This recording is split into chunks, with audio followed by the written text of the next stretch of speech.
Hello everyone, and welcome back to the Midnight Stories. Now, I know a lot of you use these videos to fall asleep, so before you drift off, I thought it would be nice if everyone could leave a comment letting me know where you're listening from the world. Also, don't forget to like and subscribe if you're enjoying the episodes. Alright, let's get comfy, relax, and begin. I decided to go out into the woods for a few nights alone. I'd done it before, but never this deep in. I didn't tell anyone exactly where I was going. I just wanted time away from everything. No noise, no people, just the sound of leaves moving in the wind and dirt under my boots. I brought my pack, my tent, some food, water, a knife, a flashlight, batteries, a lighter, and a small camping stove. Enough for 4 or 5 days if I paced myself. The first few hours were peaceful. I hiked deeper than usual, moving past the familiar trails and going further into the parts where the trees grew thicker and light barely made it to the forest floor. It felt good. The silence was thick, not dead, just heavy. Natural. I didn't feel scared. I felt free. Around early evening, I found a small clearing with a flat spot just large enough for my tent. I set everything up, made a small fire, and boiled some water for my dehydrated meal. I ate slowly, listening to the breeze pass through the trees. The birds had started to quiet down, and the air was getting colder. I crawled into my sleeping bag as the last bit of daylight faded out completely. The darkness in the woods isn't like the darkness in a room or even out in the open night sky. It's thicker, almost like the trees soak up any leftover light. That first night, I slept fine. No real noise. I woke up maybe once or twice to roll over or adjust my sleeping bag, but nothing unusual. When morning came, I made coffee, ate a protein bar, and walked a bit further into the woods without my full gear. I marked the trees I passed with a small hatchet so I wouldn't lose my way. I didn't see any other people, no other camps, no rappers or trash or footprints. It was exactly what I wanted, pure quiet. That day went by like nothing. I explored, came back, ate again, and sat by my small fire. But it was the second night when I really started to feel something change. It's hard to explain. Nothing big happened, but the quiet started to feel heavier. The wind had stopped, so there was no sound of leaves or branches anymore. Even the bugs had gone quiet. I couldn't hear the usual crickets or distant hoots of owls. It felt wrong, like the whole forest was holding its breath. When I turned off my flashlight and lay back down in the tent, the darkness felt different. Not just black, but thick, almost like it was sitting on me. I could hear my own breathing too clearly. I tried to tell myself I was just noticing it more because everything else was quiet. I lay there for hours, not really sleeping, just listening. Then I started to hear something. At first, I thought I imagined it. Just a small sound like twigs snapping far away. Not fast, just once every few seconds, like someone slowly walking over dry branches. I sat up.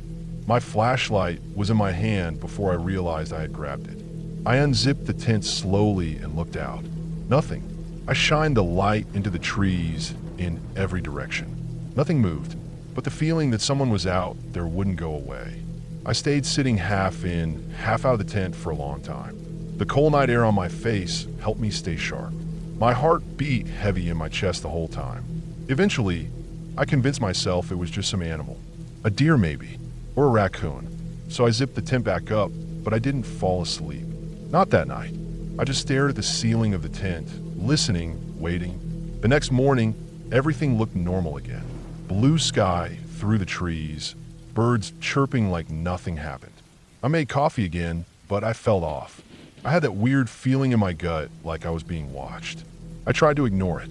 I packed a small day bag and went walking again, following my marked trees, but I wasn't really enjoying it anymore.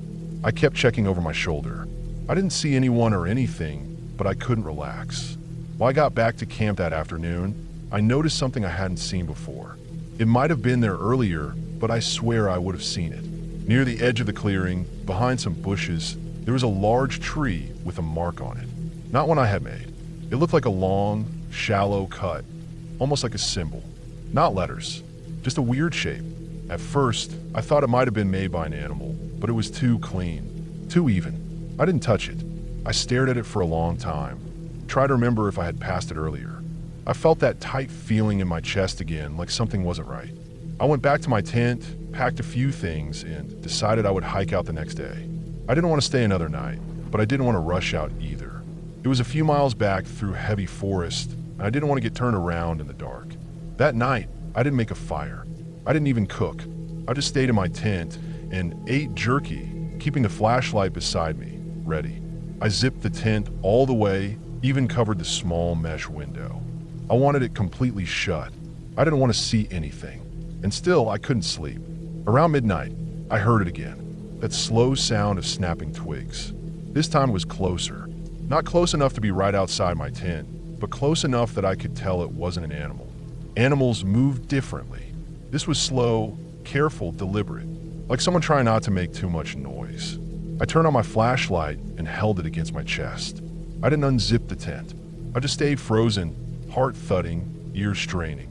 The sound came and went, sometimes stopping for minutes, then starting again. Once I thought I heard breathing, just a soft exhale like someone standing still nearby. I kept the flashlight on for the rest of the night. I never saw anything, but I knew something was out there. I knew in my bones. When morning came, I packed as fast as I could. I didn't even eat. I just shoved everything into my bag and started walking back the way I came. I followed my tree markings, my eyes darting everywhere. Every time a branch moved or a bird flew, I jumped. I didn't stop. I just kept walking, almost running at times. But something wasn't right. I started noticing trees I didn't remember marking. Some of my marks were gone or faded. Others were there, but in the wrong spots. I knew I was following the same direction I had come from, but it felt like I was going in circles. The forest all looked the same. I kept telling myself to stay calm.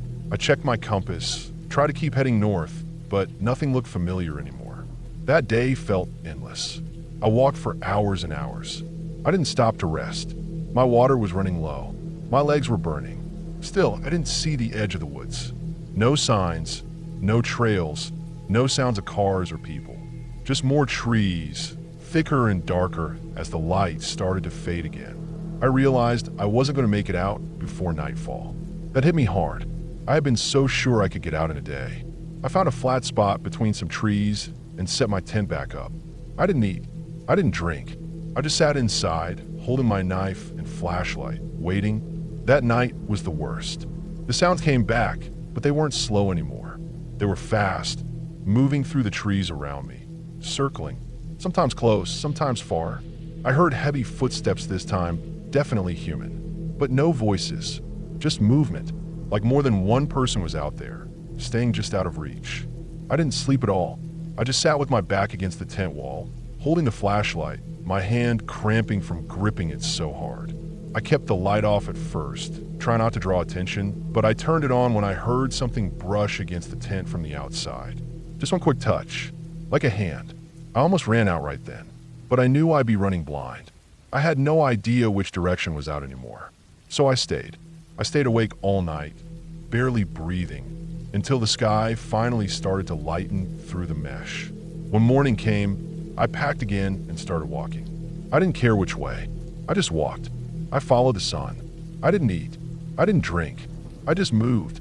My legs were sore, my eyes burned, and my mouth was dry.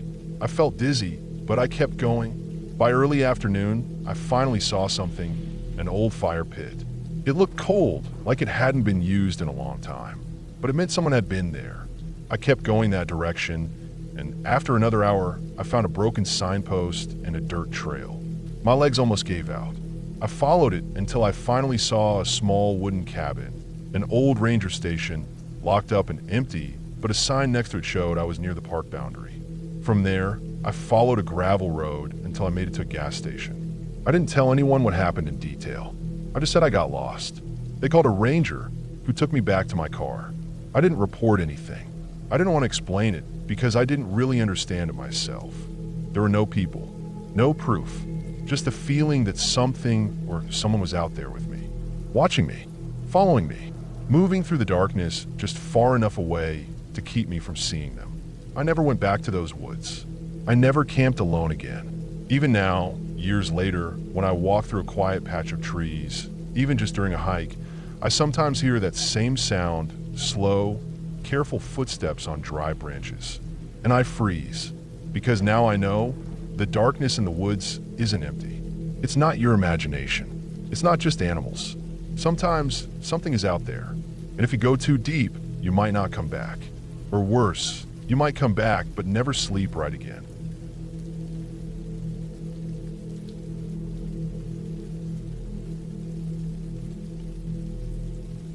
I hadn't been to the cabin in 7 years. Growing up, we used to go every summer.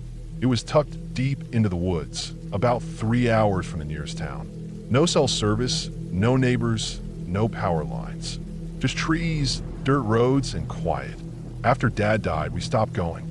I think it hurt Mom too much. But after she passed last fall, the place was mine. I didn't plan on doing anything with it, but then in April, I got laid off. For the first time in years, I had more free time than I knew what to do with. So I decided to take a break, get away from everything, and drive up to the cabin for a while.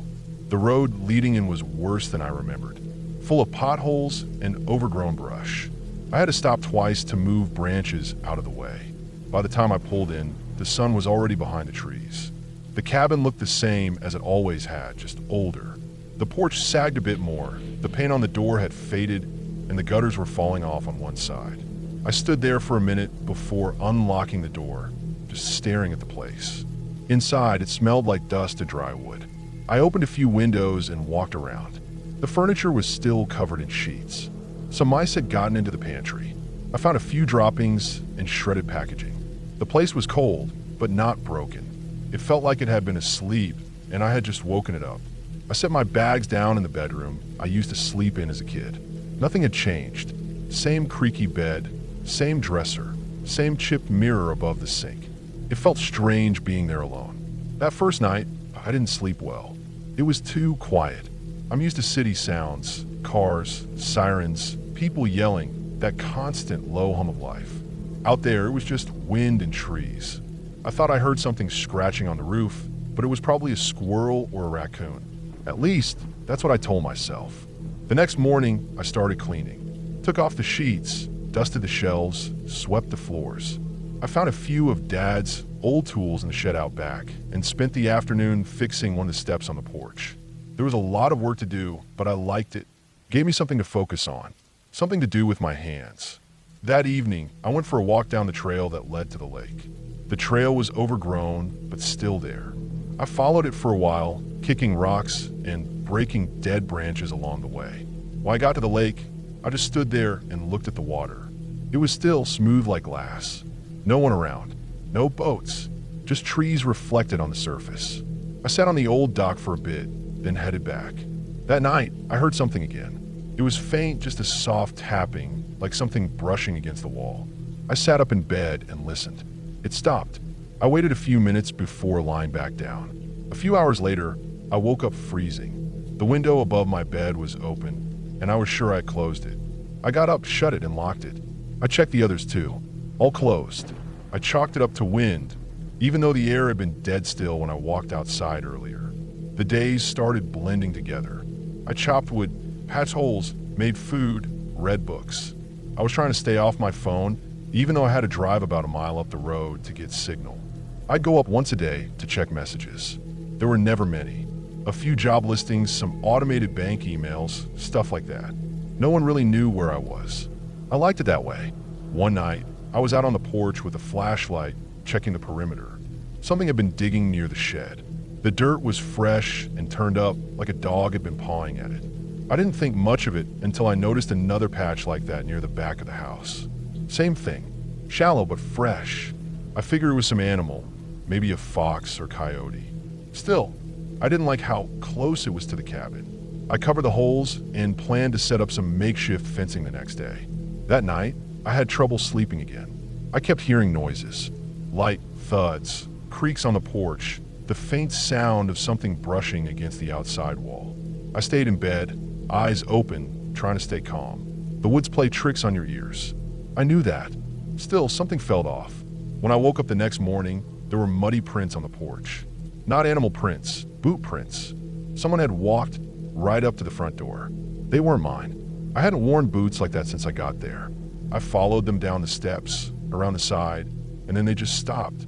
Like whoever had stepped into the trees and vanished. I checked inside. Everything seemed fine. Nothing taken, nothing moved. But it rattled me. I started locking the door during the day, not just at night.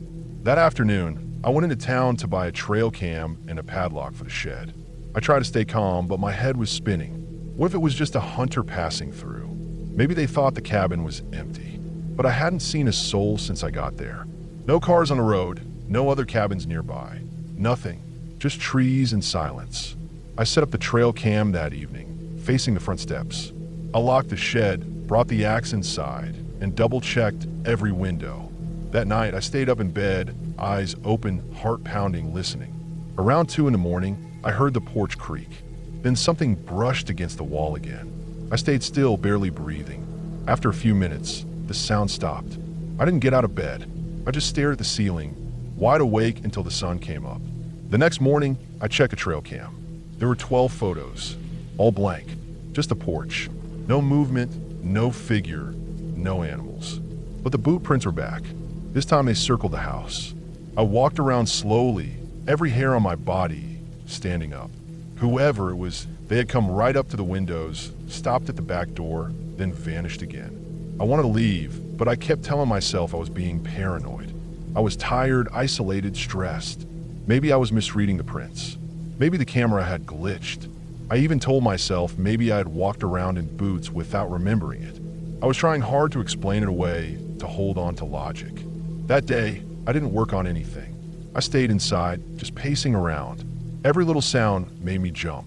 When it got dark, I turned off all the lights and sat on the floor with the axe across my lap. I stared at the front door for hours. Nothing happened. No creaks, no thuds, no prints in the morning. I didn't sleep, but nothing came. The next 2 nights were the same. I kept watch. No sounds, no movement, no new prints. I started to think maybe whoever it was had left. Maybe they realized someone was staying here and moved on. I almost started to relax again. Then, on the 5th night, I woke up with the window open again. Same one above my bed. I was 100% sure I had locked it. I sat up, grabbed the axe, and looked out. Nothing. Just black trees and the moonlight.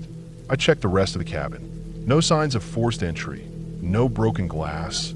Nothing taken. I closed the window, nailed it shut this time, and sat in the living room until sunrise. When I checked the trail cam again, there was 1 photo this time. It was blurry. Just the porch like before, but this time there was a faint shape, low to the ground, just near the steps. It looked like a crouched figure, but I couldn't be sure. It was too dark, too grainy. Still, it was enough to make my stomach turn. I deleted the photo, packed my things, and got ready to leave. But the truck wouldn't start. Battery was dead. I checked under the hood. Cables were fine. Nothing looked out of place. I tried the key again. Nothing. Just clicking. I sat there behind the wheel, breathing hard. I didn't know what to do.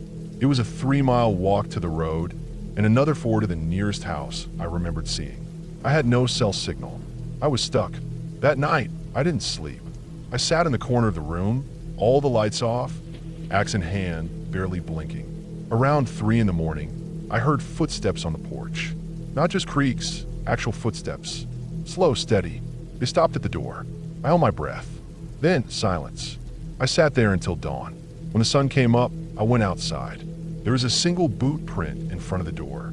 Just one. No others. No trail leading away. Nothing. Like someone had stood there and vanished. I checked the trail cam. It was gone. The camera was ripped off the tree. Wire snapped, batteries missing. I stood there holding the broken strap, my hand shaking. I made the walk that afternoon. 7 miles. I kept looking over my shoulder the whole time. Every crack in the trees made me jump. When I finally got to the house, I remembered. No one was home. I broke in their shed, hot-wired their ATV, and rode it straight into town. I called a tow truck and the police from a diner. Told them I thought someone was stalking me at the cabin. They didn't seem too concerned.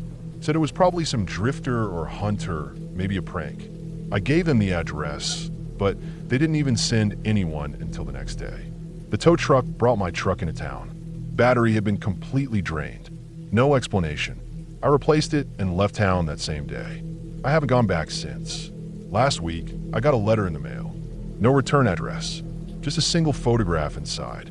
It was my cabin, a photo taken from the woods, just far enough to stay hidden. In the picture, the porch light was on. That light only turns on from inside. I don't know who took it, but someone's still out there.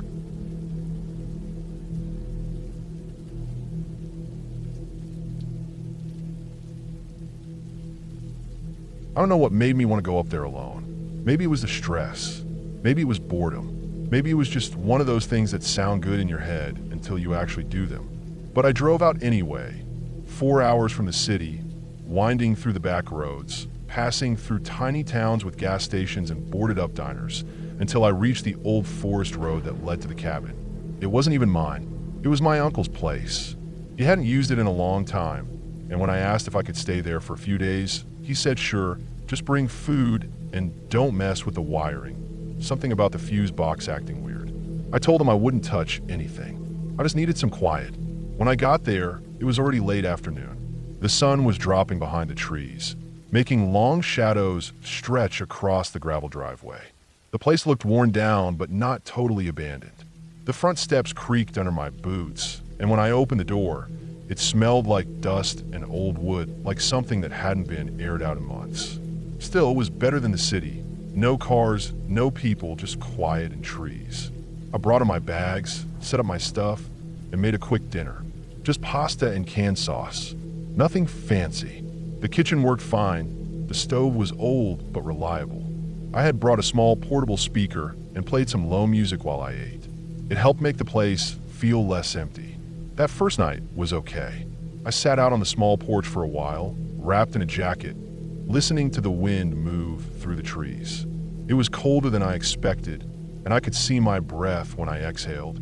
The nearest neighbor was maybe 2 or 3 miles away. I liked that. I liked being alone. At least I thought I did.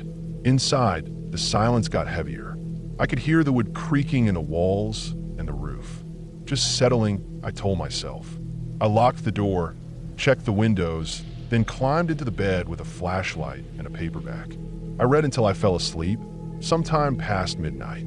I woke up at 3:21 a.m. It was pitch dark, not city dark, not bedroom dark with little glows from a charger or alarm clock, just black. I reached over for the flashlight on the side table and turned it on. The beam hit the ceiling and lit up dust floating in the air. I listened. There was nothing at first, just the sound of my own breathing, a little fast like I've been dreaming. But then I heard something, a soft scraping sound, faint like something dragging lightly across the floor. I held my breath and turned off the flashlight. I don't know why, maybe instinct. The sound was gone. I waited.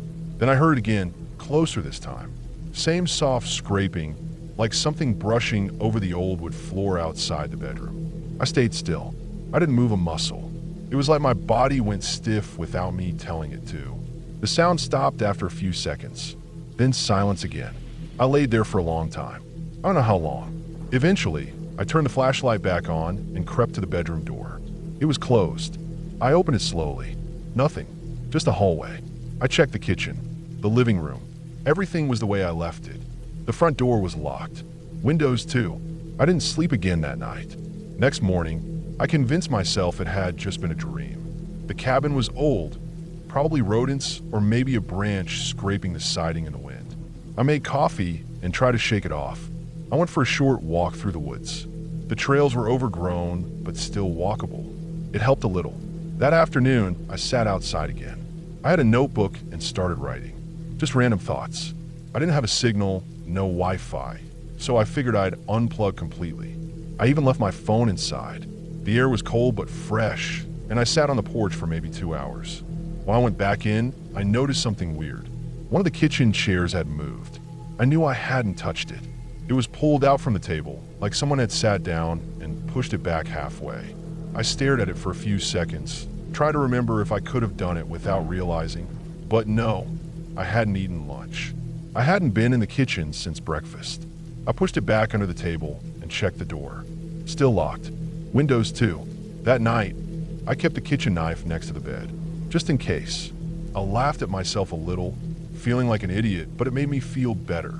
I left a few lights on and kept the flashlight right next to my hand. I was tired, but I couldn't fall asleep. Every sound felt louder. Every creak made me sit up. It wasn't until 2:47 a.m. that I heard it again. The scrape. Longer this time. Slower, like it was coming from the living room and moving toward the hallway. I held my breath and sat up in bed. I didn't turn on the light. I didn't want whoever or whatever was out there to know I was awake. Then the scraping stopped. I waited. I could hear something breathing. It was faint but steady. Not my breathing. It was coming from the other side of the door. I picked up the knife. My hands were shaking. I didn't move. I sat there frozen, staring at the door. The breathing went on for what felt like forever. Then it stopped. No sound at all. After maybe 15 minutes, I got up. I opened the door slowly. Nothing. Just a hallway. Still and cold. I checked the whole cabin again. No one. No sign of anything. But something was off. One of the kitchen drawers was open. Just a few inches, but I hadn't opened it. I was sure of that. That was the moment I knew someone had been inside. The next morning, I packed. I didn't care how dumb I looked. I threw everything in the bag and loaded up the car. But when I got in and turned the key, nothing happened. Not even a click. The car was dead. I popped the hood, checked what I could. Not that I knew much about cars. Nothing seemed obviously wrong, but it wouldn't start. Battery maybe. I hadn't left the lights on. It had worked fine the day before. I thought about walking back toward town, but it was at least 12 miles and I didn't know if I'd even find anyone. No signal either. I went back inside and locked the door. I figured I'd try again in the morning. That night, I didn't sleep. I sat up with the knife in my lap, flashlight beside me. I didn't care if I was overreacting anymore. Something was wrong. Around 3 a.m., I heard it again. The scraping. This time, it came right up to the bedroom door. Then a knock. Not loud. Just a soft, slow tap. I didn't move. I didn't breathe. Then the knob turned. It didn't open, thank God, but it turned slow and smooth. Then stopped. I waited. Hours maybe. Until the sun came up. When it was light enough, I opened the door. No one. But something had changed again. The chair was pulled out again. This time, more than before. Like someone had sat there for hours. I grabbed my bag, went to the car, and tried the engine. It started. No stutter, no delay. Like nothing had happened. I didn't even go back inside to get the rest of my stuff. I drove. Fast. Didn't stop until I reached the main road and got a bar of signal. I pulled over and called my uncle. Told him everything. He didn't say much, just that he was sorry. That maybe he should have warned me. Warned me about what? He said there had been some break-ins around there years ago. Not burglars. Just someone showing up. Standing outside. Sometimes going inside. Never stealing anything. Just being there. He said the sheriff looked into it, but never found anyone. No one was hurt. But people stopped using their cabins. He said that's why he hadn't gone up in so long. That was the last time I ever went out there. A few weeks later, I got a call from my uncle. He had gone back up with a friend to check the place out. He said the door was unlocked. Inside, the lights were all off, but someone had left a cup of water on the kitchen table. The same chair was pulled out. He asked if I'd left it like that. I told him I didn't. I had never used that cup. I hadn't even brought any glass ones. Just metal bottles. I don't know who was there. I don't know how they got in or why they didn't take anything. But I know I wasn't alone, and I haven't been since. Even now, back in the city, I check the locks. I hear sounds at night that I never noticed before. Creaks, breathing. Sometimes I wake up at 3 a.m. And sometimes I find my kitchen chair slightly pulled out.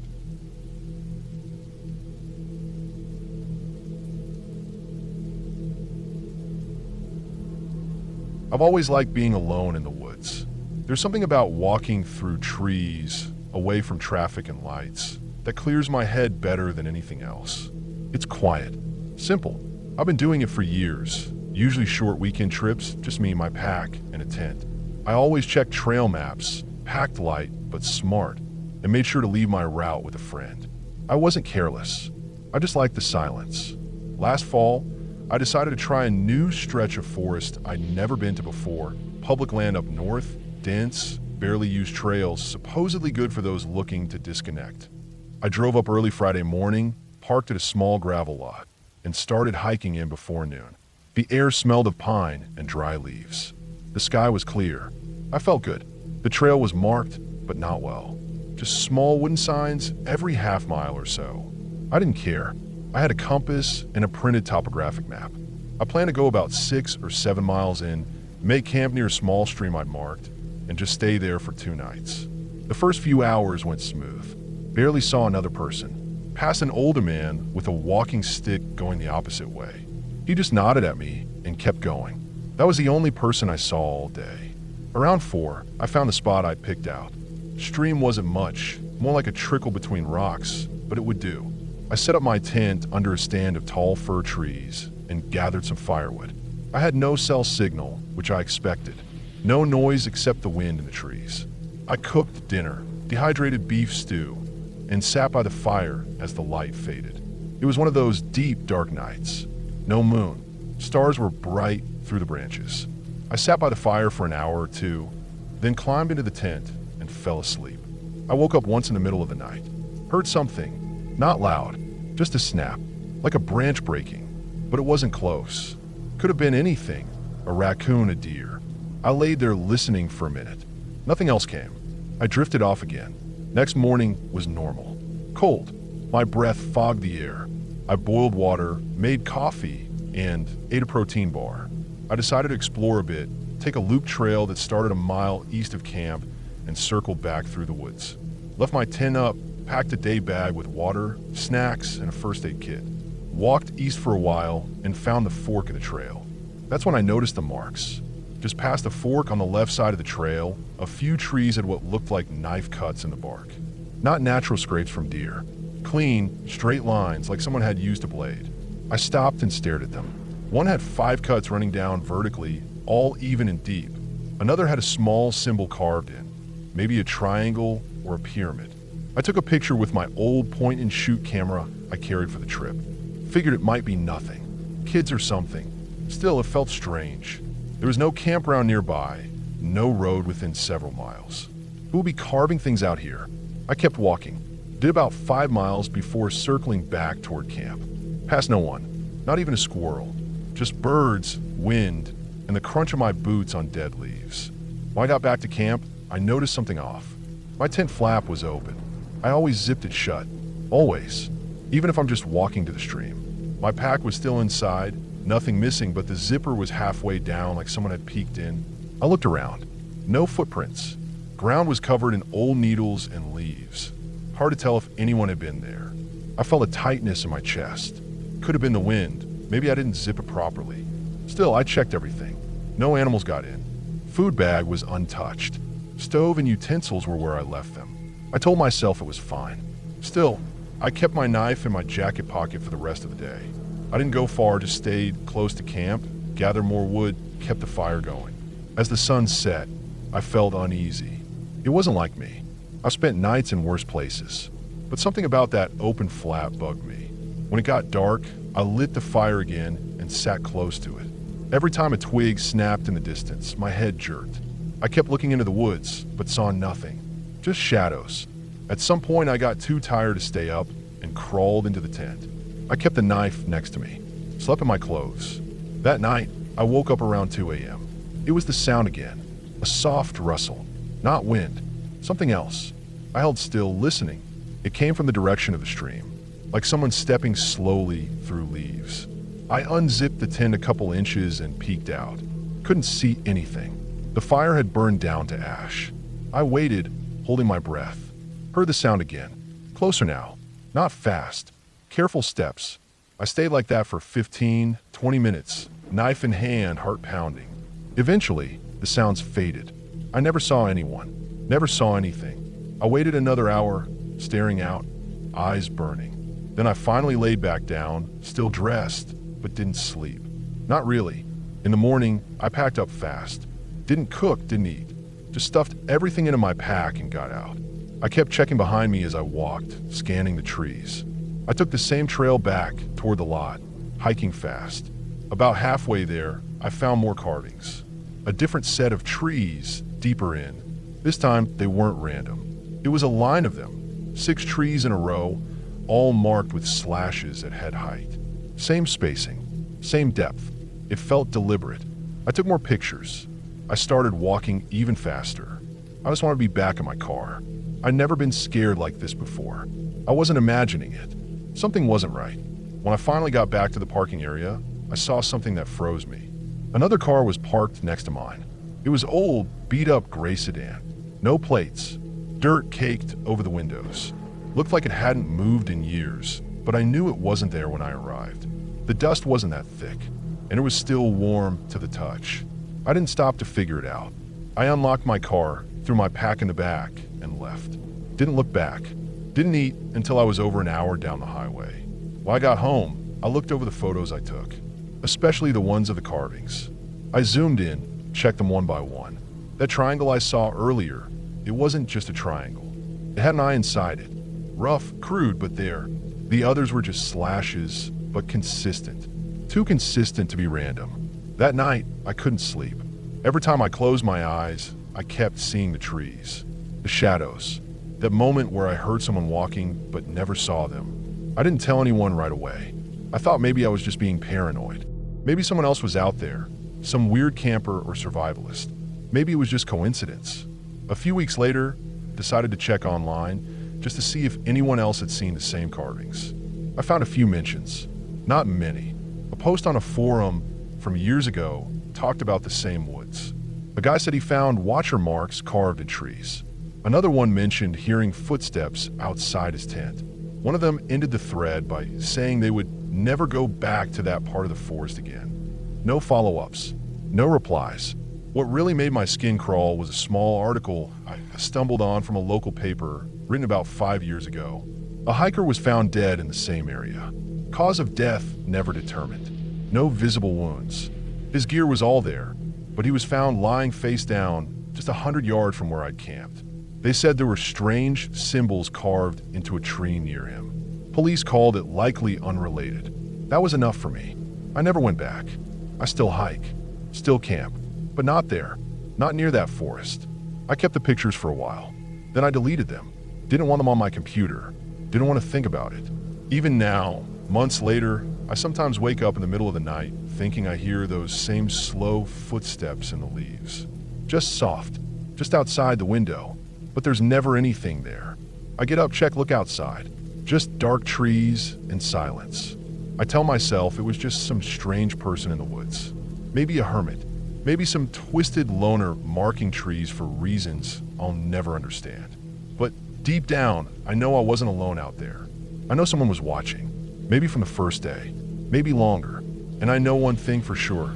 I should have never unzipped that tent. I should have never looked. Because even now, when it's quiet and still at night, I can still see the shape of those marks carved deep into the bark. And I can still hear the sound of something walking slowly through dry leaves. Not fast, just steady, like they were never in a rush, like they knew I would leave, but they'd still be there.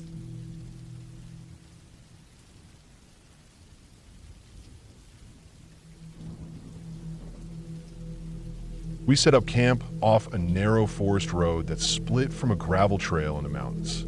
It was early October, cool, but not cold, and the air smelled like pine needles and dirt.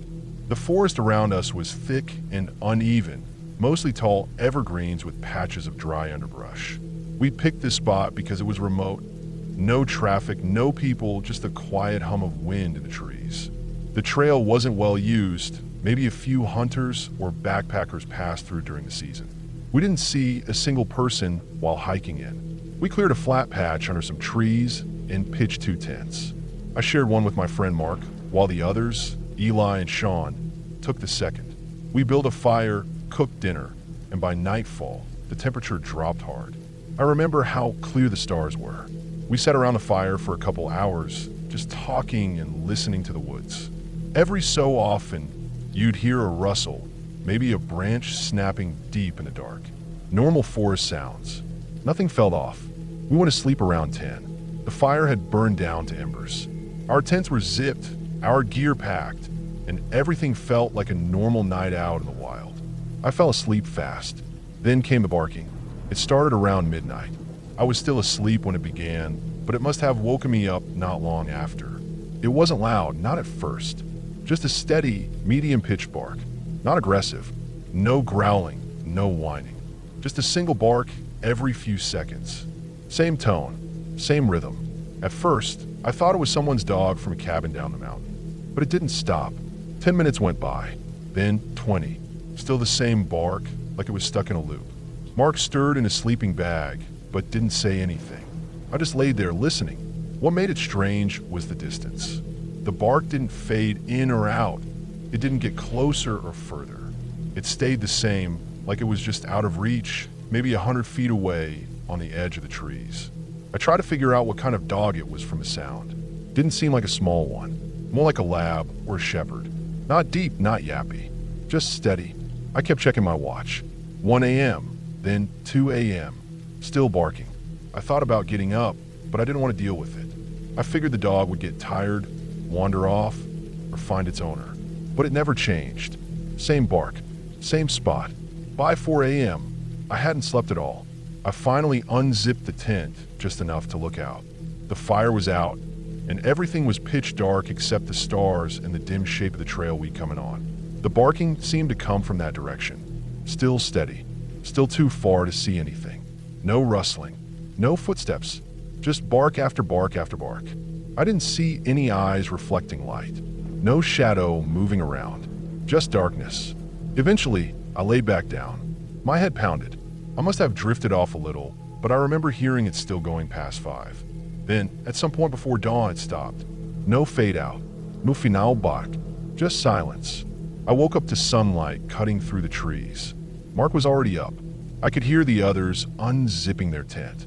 The fire ring was cold, and the air was heavy with that early morning forest chill. I got up, stretched, and walked out toward the trail. It was quiet, not even birds yet. Then I saw the paw prints. Dozens of them. Big ones, like a full-grown dog. They weren't muddy, but they pressed clean into the thin layer of soft dirt that ran along the path. You could see where it had paced, back and forth, side to side. The prints circled our camp at a distance, close enough to be watching us, but never coming in. They weren't fresh like they'd just been made that second, but they were definitely from overnight. Still sharp, still deep. I followed them, my boots crunching soft twigs as I stepped over the trail. They led down the path, away from our tents. The same size, same spacing, same dog. Not running, not wandering, just walking. I followed the trail with my eyes and then stopped. The prints just ended, dead in the middle of the trail. No turnoff, no sign of a jump or slide. No other animal prints, no drag marks. Just a final set of 4 clear prints, side by side. And then nothing. I crouched and looked closer. The dirt didn't change. No rocks, no slope, just more trail beyond that point. But no more tracks. It was like the dog had vanished right there or been lifted straight off the ground. The others came over and saw it too. No one said much. We didn't joke. We didn't guess. Just silence. We all knew how weird it was, but no one wanted to put words to it. We packed up camp quickly, faster than usual. No one mentioned staying another night. We didn't eat breakfast, just shoved our gear into our packs, kicked dirt over the fire pit, and headed down the trail. The whole hike back, I kept checking the woods, listening for barking, watching the path ahead, but it stayed quiet. Even the birds were slow to start up that morning. When we got back to the car, we loaded up and drove off without saying much. A few hours later, when we hit a gas station down the road, Mark finally said something about the barking. Just a single sentence. Then silence again. I don't know if it was a stray. I don't know if it was someone's pet that got loose. But something about it was off. It didn't act like a normal dog. It didn't bark like one trying to be found, or chasing something, or warning us off. It just barked, like it had been told to. And those prints, how they stopped like that, still sit in my mind more than anything else. You can explain barking. Dogs bark, but prints don't just end in the middle of a dirt trail. Not unless something took it. Not unless something made it stop walking. I never went back to that spot again. I don't even remember exactly which road we turned off of. I don't think I want to.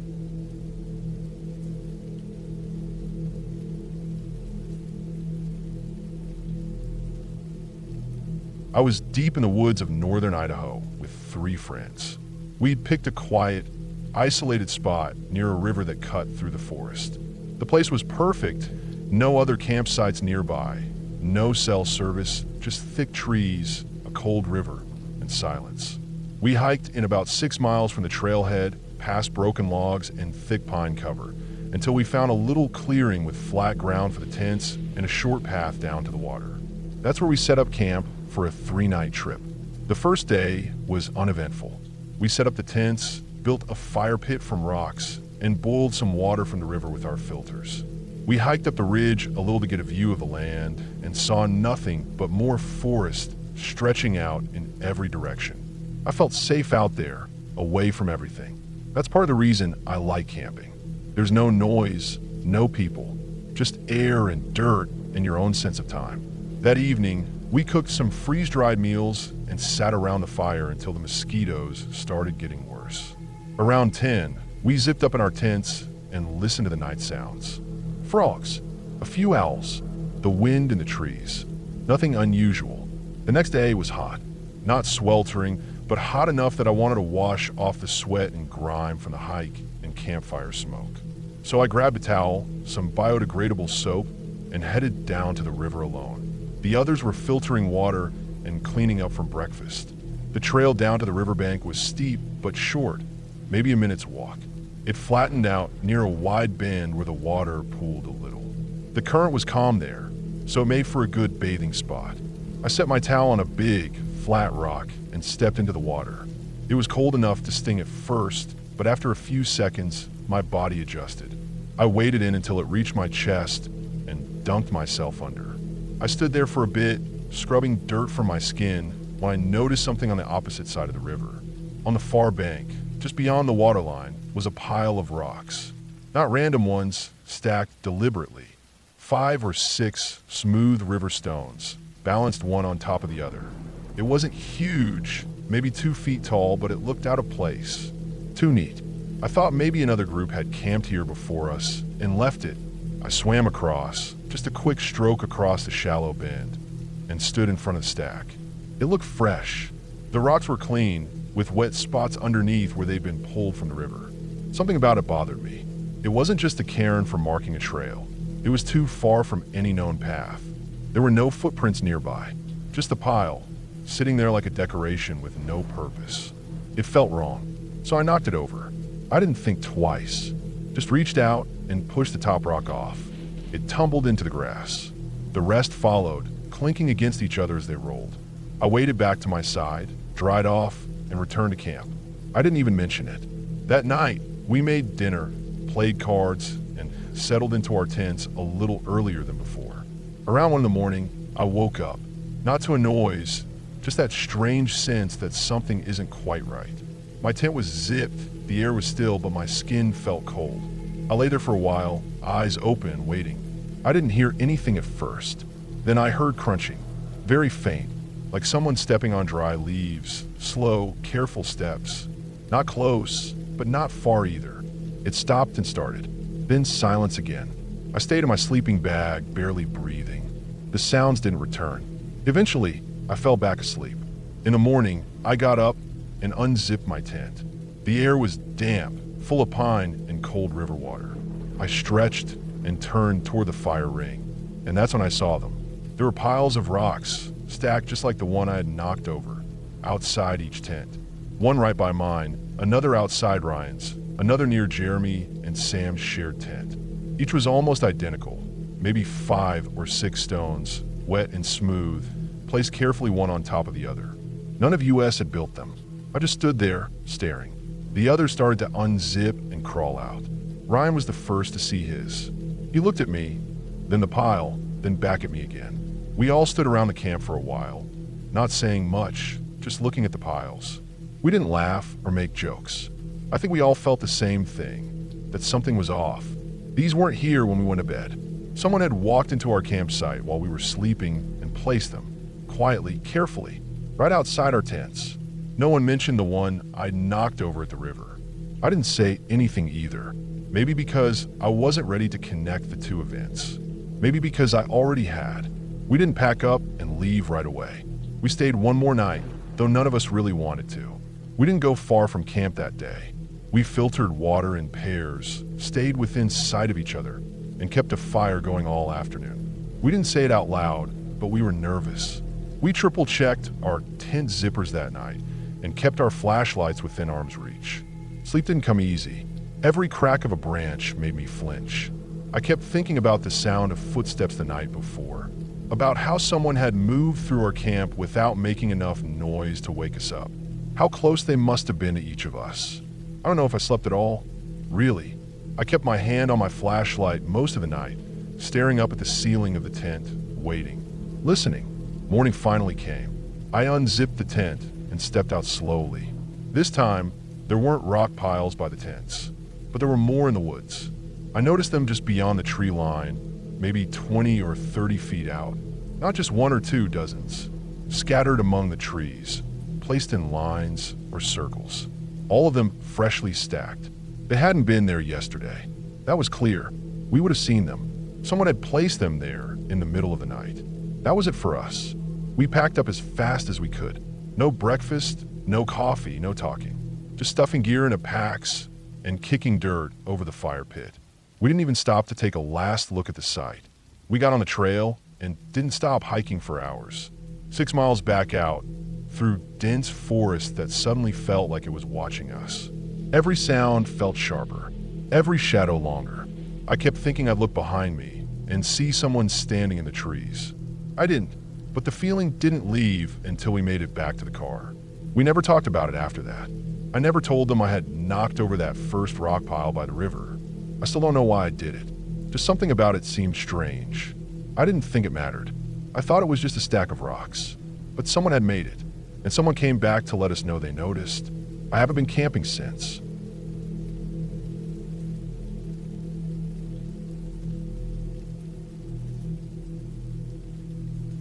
I rent out the basement suite of my house on Airbnb. It's nothing fancy. 1 bedroom, a small kitchen, and a bathroom. But it's clean, private, and close to the highway, so it's usually booked. I've had dozens of guests. Most people come and go without a problem. I never really thought twice about it, until the guy with the silver sedan. He booked 3 nights under the name Lucas. That's all I had, just the first name. No profile photo. But he had some good reviews, short but positive. Quiet, kept to himself, that kind of thing. I didn't think much of it. I left the key in a lockbox by the door like I always do and sent him the code in the app. He was due to arrive around 5 p.m. That day, I worked late in my home office, which is upstairs on the other end of the house. I didn't hear him come in. Around 7, I went downstairs to see if he'd arrived, mostly to make sure everything was okay. His car was in the driveway, a silver 4-door sedan I hadn't seen before. Lights were on in the basement suite, but the curtains were drawn. I figured he was in and settled. I didn't knock. I usually don't see much of the guests. That's part of the appeal for them. It's private, and I leave them alone. But over the next day, a few small things started to bother me. Nothing big, just enough to make me notice. The first thing was the driveway. The morning after he arrived, I went out to get the paper and saw the car was parked a little crooked, half on the lawn. I'd left clear instructions in the message about where to park. It's not a big thing, but it stuck with me. It just looked careless, like someone who didn't read anything. That night, I heard movement, not just walking, more like pacing. Around 2 a.m., I woke up to the sound of slow, heavy steps under my bedroom. The basement suite is right below. I listened for a while. It was steady, back and forth, not hurried, just repetitive. I looked at the clock again, 2:13 a.m., then 2:25. It kept going. Eventually, it stopped. I told myself maybe he was jet-lagged. People sometimes fly in from different time zones. Still, I didn't sleep that well. I kept thinking I'd hear it again. The next day, I walked past the basement entrance and noticed the curtains were still drawn tight. The weather had been nice, sunny, clear. Most guests opened the blinds at least a bit, but his were shut like blackout curtains. From outside, I could barely see any light coming through. Later, I took a closer look at the driveway. There were small cigarette butts near the back of the car, crushed into the gravel. I don't allow smoking inside, but the listing says it's okay to smoke outside as long as people clean up after themselves. These were left there, 6 or 7 of them, right near my hydrangeas. I didn't remember seeing them the day before. That night, it happened again. Around 1:40 a.m., the footsteps started. Same pace, same rhythm. Back and forth. I lay there, wide awake, just listening. At one point, I got up and stood by the bedroom vent. I could hear it better through the duct, heel to toe, slow, steady pacing. I thought about going down there, knocking, saying something, But what would I say? Can you not walk around your rental at night? I just let it go. The next morning, I noticed something else. The basement entrance has a small porch light above it, motion activated. It usually turns off on its own if there's no movement for a few minutes. But when I stepped outside at 6:30 a.m., it was still on. That light shouldn't have been on that long unless someone had been outside recently. Later that afternoon, I opened the app to check on his checkout time. He was due to leave the next day. I glanced at his profile again. Still no photo, just a first name. I clicked through the reviews. There were more than I remembered, 12 total. But when I read them closely, something fell off. Most of them were short, just a few words, and they didn't feel personal. Just generic praise. And all from hosts with no profile pictures, all created in the last year. It was weird enough that I looked up the email address he used. I couldn't see the whole thing, but the part one could see had a random string of numbers. No name, just something like user 861223. It made me uncomfortable. Most people had names or something identifiable in their email. This one felt like a burner. That night, the pacing didn't start at 2 a.m. It started around 11:45. I was lying in bed and I heard something slam, not loud but heavy, like a cupboard door being shut too hard. Then footsteps, slower now, more deliberate. I got up and walked down the hall to the stairs. I stood there for a minute, hand on the railing, listening. Then I saw something that stopped me. Through the small frosted window in the front door, I saw movement. A figure outside, just beyond the porch. I stepped back quickly, heart racing. But the motion light hadn't come on. I waited. Nothing else happened. 10 minutes later, I opened the door slowly and stepped out. The air was cold and still. No wind, no movement. I looked toward the driveway. His car was there, still crooked. The porch light above the basement door was off. I walked a little closer, not all the way to the basement, but far enough to see if anything looked wrong. The blinds were still shut tight. No light coming through. No sound. I went back inside. I barely slept that night. My mind kept jumping between ideas. What if he was just weird? What if he was harmless, just socially off? What if I was overreacting? The next morning was his checkout. I waited until noon before I checked the driveway. His car was gone. I let out a breath I didn't know I'd been holding. I walked down to the basement door and unlocked it. Everything looked normal at first. Clean, bed made, no trash left behind. He'd taken the trash out, even. The bathroom was clean, but the closet in the bedroom was open and empty. Not unusual, except for one thing. The closet has a top shelf where I keep extra blankets. They were gone. They made me pause. I looked around again. The small drawer under the bed was pulled halfway open. That's where I keep the hairdryer. It was gone too. I walked into the kitchen area and opened the cabinets. One mug was missing. Not expensive or anything, but it was part of a set. I checked under the sink. My small toolkit was gone. I keep it there in a plastic bin, just a flashlight, screwdriver, some tape. None of it was worth much, but it was the pattern that got me. Not a smash and grab, just little things, quietly taken. That's when I opened the app again. I wanted to report him. I clicked his profile, and it was gone. Just gone. No record. My message thread was still there, but his profile now just said, user no longer active. No way to report or review. I called Airbnb support. They were polite, but didn't offer much. Just said the account had been deactivated. No, they couldn't tell me why. No, they wouldn't give me any information about him. All they could do was flag the booking. I asked them if any other hosts had filed complaints. They wouldn't say. Later that day, I went back down and did a full sweep of the place. That's when I noticed the vent cover in the bedroom had been unscrewed, just slightly, enough that it looked like someone had opened it and then tried to put it back. It wasn't sitting flush anymore. I got a screwdriver and removed it fully. Inside, I found a candy wrapper. Just one, stuffed way back in the duct. That's not something that would just fall in there. Someone put it there. That night, I couldn't stop thinking about the pacing. The late night movement, the lights staying on, the missing tools, the unscrewed vent. I didn't know what he'd been doing down there, but it wasn't just sleeping. 2 days later, I noticed a car across the street, parked in the cul-de-sac, not facing my house, but angled just enough that I could see the side. Silver, same make and model. I couldn't be sure it was the same one, but it looked close. I watched it from the upstairs window for over an hour. No one got in or out. It left before dark. A week passed. Then two. I changed the locks, installed new motion lights, put up a small security camera above the basement entrance. I didn't get any new bookings right away, which was fine. I wasn't ready. On a Friday night, 3 weeks after he'd left, I took a call in my kitchen and walked into the hall to grab a pen. That's when I saw the basement door. It's normally locked from both sides, but the deadbolt was undone, just hanging there. I know I locked it. I double-checked now every time. I walked slowly down the stairs. Every light was on in the suite. All of them. Kitchen, bathroom, bedroom. I stood at the bottom step and looked around. Nothing was missing. Nothing new. But on the kitchen counter, there was a mug. The missing mug, sitting clean and dry, like it had just been placed there. I don't know how he got back in. I don't know how he got out. I checked the windows. None broken. Nothing forced. I changed the locks again. Added another deadbolt.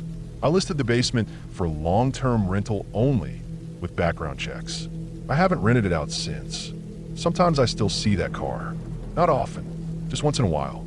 Always parked down the street, not for long. But I see it. I leave all the lights on at night now. I don't sleep much anymore. When I do, I dream about footsteps. Steady, slow, just under the floor.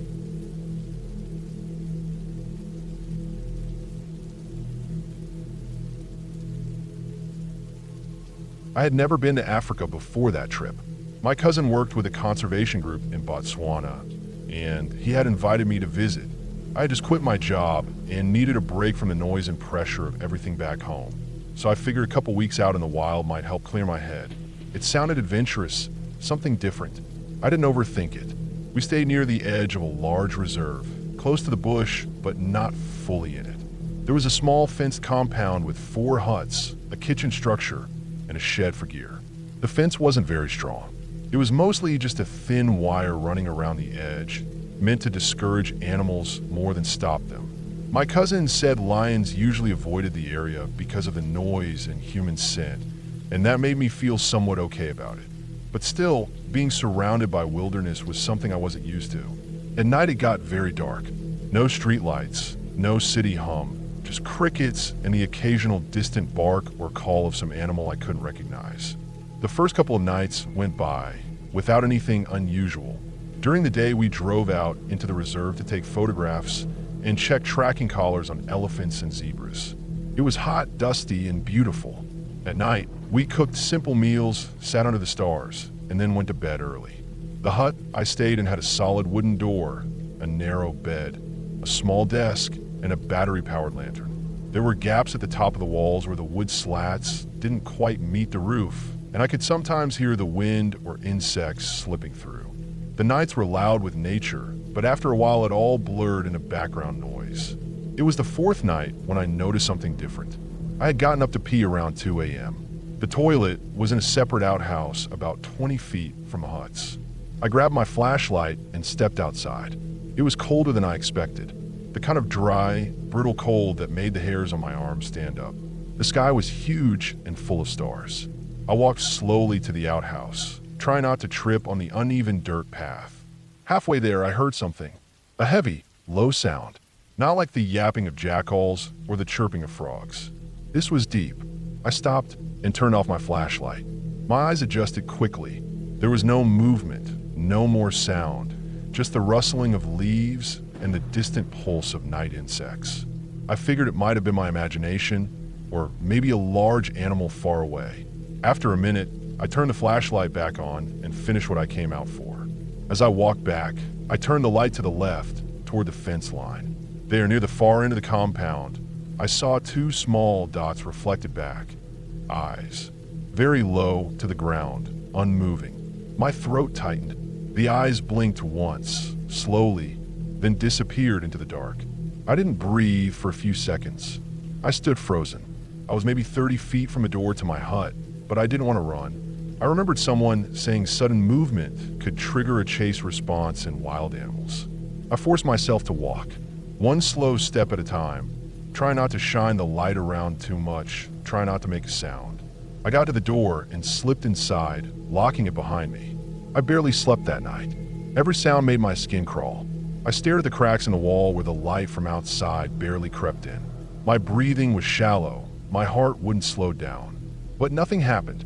The night passed, and when the sun came up, everything looked normal again. That morning, I checked the dirt near the fence where I thought I saw the eyes. I found tracks, large, deep paw prints. 4 toes, no claws. Lion. I knew that for sure. I followed them for a short distance, but they disappeared into the brush quickly. I told my cousin. He nodded and said sometimes they came close, but rarely entered. Just be careful, he told me. Don't walk around alone at night. I started paying more attention. I kept the flashlight next to me in bed. I double-checked the lock on the door each night. I stopped drinking too much water in the evening, so I wouldn't have to get up to pee in the dark. I didn't want to go outside again. 2 nights later, something woke me. It was a sound, soft at first, then louder. Breathing, not human, heavy, rhythmic, right outside the hut wall. I didn't move.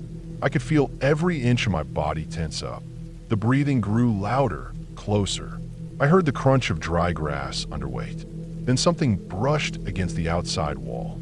A slow, scraping drag like fur or a thick hide. My mouth went dry. I couldn't see anything. The lantern was off, but I didn't want to turn it on. I didn't want to make a sound or a flash. I just lay there, frozen. The thing outside moved slowly past the hut, then stopped. I heard a snuffling sound, like an animal sniffing, then the sound of paws shifting in the dirt. It was right by the door. I pictured the thin wood. I remember how the latch was just a small metal hook and loop. No real lock, nothing that would stop anything determined. I waited for the sound of claws on the wood, for the push, for the creak of the door giving way. My heart pounded so hard I thought it would shake the bed. But nothing happened. After a minute, the sound faded. The animal moved on, toward the fence, then into the bush. When morning came, I went out and looked again. Fresh prints, deep ones, right outside my door. There were also 2 scratch marks on the lower part of the wood, not deep, but real. I showed them to my cousin. He looked serious but calm. It probably smelled something. Could be just checking. Don't leave food inside. Don't leave the door open. It'll lose interest eventually. That day I couldn't focus on anything. We drove out again to check on some GPS collars, but I couldn't stop thinking about how close it had been. I kept playing it over in my mind. The sound of it breathing, how big the prints were, how thin the door felt. That night, I tried to go to sleep early, hoping that if I was asleep already, I wouldn't notice anything. But I couldn't relax. I kept listening. Every crunch of a leaf outside made my body tense. Around 1:30 a.m., I heard something again. This time softer, lighter steps, still heavy, but not directly at the door. It circled the hut, then went quiet. I waited in bed, holding my flashlight, but not turning it on. I lay still for what felt like an hour. My neck was stiff. My lower back ached from staying tense. And then I heard it, 3 deep, low sounds. Not a growl, not a roar, just low grunts like huffs from a big chest. It was out there, close. Then I heard scratching. This time not at the door, but higher up along the wall slats. Something was testing the gaps. I turned on the flashlight and pointed it toward the roof, toward the wall gaps near the top. Nothing, just the wooden beams and shadows. But I kept it on. Eventually, the sounds faded again. I stayed awake until sunrise. After that, I insisted we reinforce the hut. My cousin helped nail down extra boards over the slats near the top. We added a bar to the inside of the door, just a wooden stick we wedged across. It wasn't much, but it felt better than nothing. We were supposed to stay another week, but I couldn't take it. I started having trouble sleeping. My hands would shake in the morning. I kept imagining worst-case scenarios. Waking up to the door wide open, seeing a shape in the room, feeling warm breath in the dark. I asked to cut the trip short. On the last night before we left, I stayed up. I couldn't sleep anyway. I sat on the bed with the flashlight in one hand and a kitchen knife in the other. I knew it was useless, but it gave me some sense of control. Around 3 a.m., it came back. This time it didn't circle. It walked straight to the hut and sat down. I could hear it breathe. Long, slow exhales. It stayed for almost 15 minutes. I didn't move. I didn't blink. Then it walked to the edge of the fence and scratched at the wire. It was quiet, deliberate, not aggressive, but not afraid either. Then it left. When the sun rose, I went outside one last time. I followed the tracks as far as I could. They led away from the compound and vanished into the tall grass. I flew out that afternoon. The ride back to the airport was quiet. My cousin tried to make small talk, but I barely responded. My body was in the truck, but my head was still back at that hut. For weeks after I returned home, I had dreams about it. Not nightmares with roaring or blood or attacks, just quiet ones. I would dream of breathing, of soft paws walking outside my door, of eyes blinking in the dark. What scared me most was how calm it had been. It wasn't angry.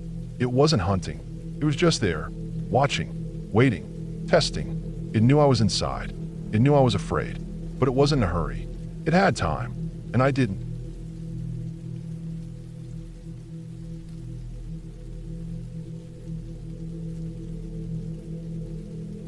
We started hiking just before noon. The plan was simple: camp deep in the woods, away from the crowds, somewhere we wouldn't see another person all weekend. There were 4 of us.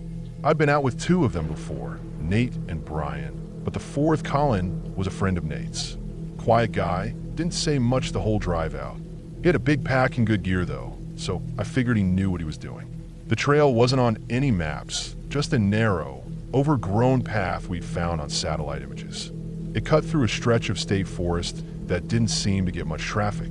A few fallen trees here and there, thick brush, no trash or signs of people. That was the kind of place we wanted.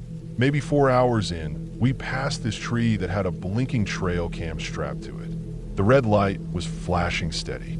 I figured it was a hunter's. They're everywhere now, those cams.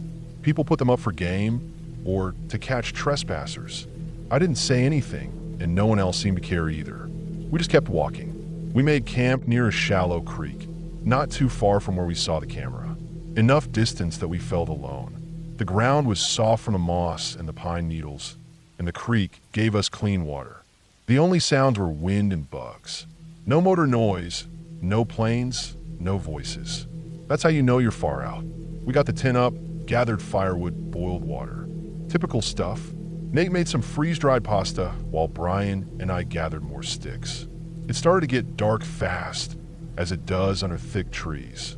I remember noticing how quiet it had gotten. No more birds, just the wind. After dinner, we sat around the fire a while, not saying much, just letting the night settle in. The fire burned down to embers, and one by one we turned in. I remember zipping myself into my bag, hearing only the small gurgle of the creek, and feeling that deep, total quiet. I fell asleep fast. I don't know what time it was when I woke up. I didn't hear a sound or feel anything strange. I just opened my eyes and felt off. Not scared exactly, just off. The kind of feeling where you know something changed, even if you can't tell what yet. The tent was quiet. Everyone else was asleep. I unzipped the door just enough to look outside. And there, not more than 10 feet from the tent, was a trail cam, blinking red, just like the one we saw earlier. At first, I thought maybe it was the same one, and maybe we hadn't hiked as far as we thought. But then I saw another, and another.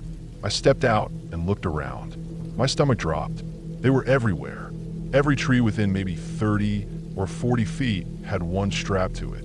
Some were low to the ground. Others were nailed high up. All of them blinking, silent, watching. I didn't hear anyone. I didn't hear footsteps. Nothing. Just the sound of water and wind again. I walked around the tent, heart pounding. More of them. Some I had to squint to see, tucked into shadows or branches. Dozens, all aimed at our camp. I kept turning in circles, try to find a sign of who could have placed them. There were no boot prints, no gear, no trash. No tracks in the soft dirt, and the cameras didn't look old. The straps were new, the plastic wasn't faded. Fresh. I woke the others. Nobody had heard anything. Brian swore up and down they hadn't been there before we went to sleep. Colin looked pale, like really pale, and just kept scanning the tree line. We didn't know what to do. None of us had cell signal.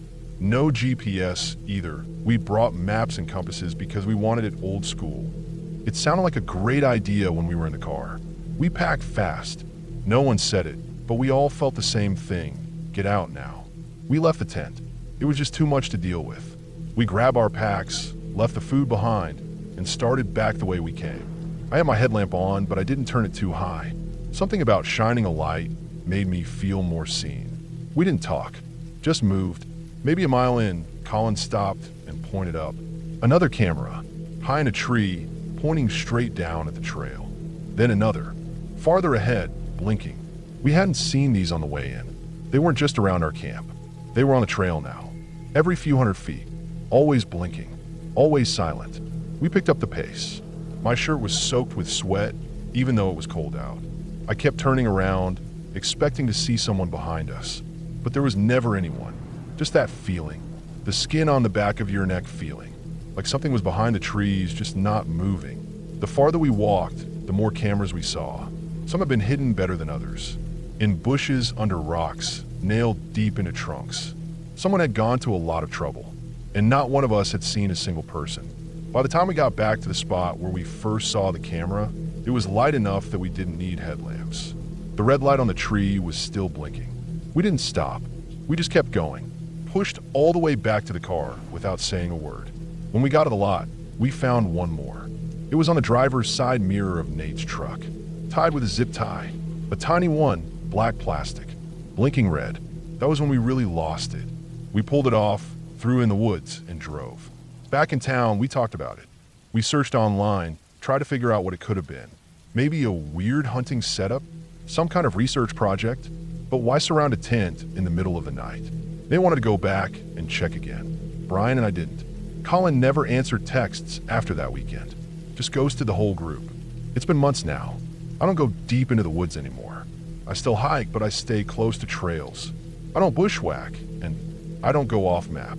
And if I ever see a blinking red light again, I walk the other way. Because whoever did that, they knew where we were. They watched us sleep. They moved through the woods silently. And they never made a mistake. Never left a single sign. Not even once.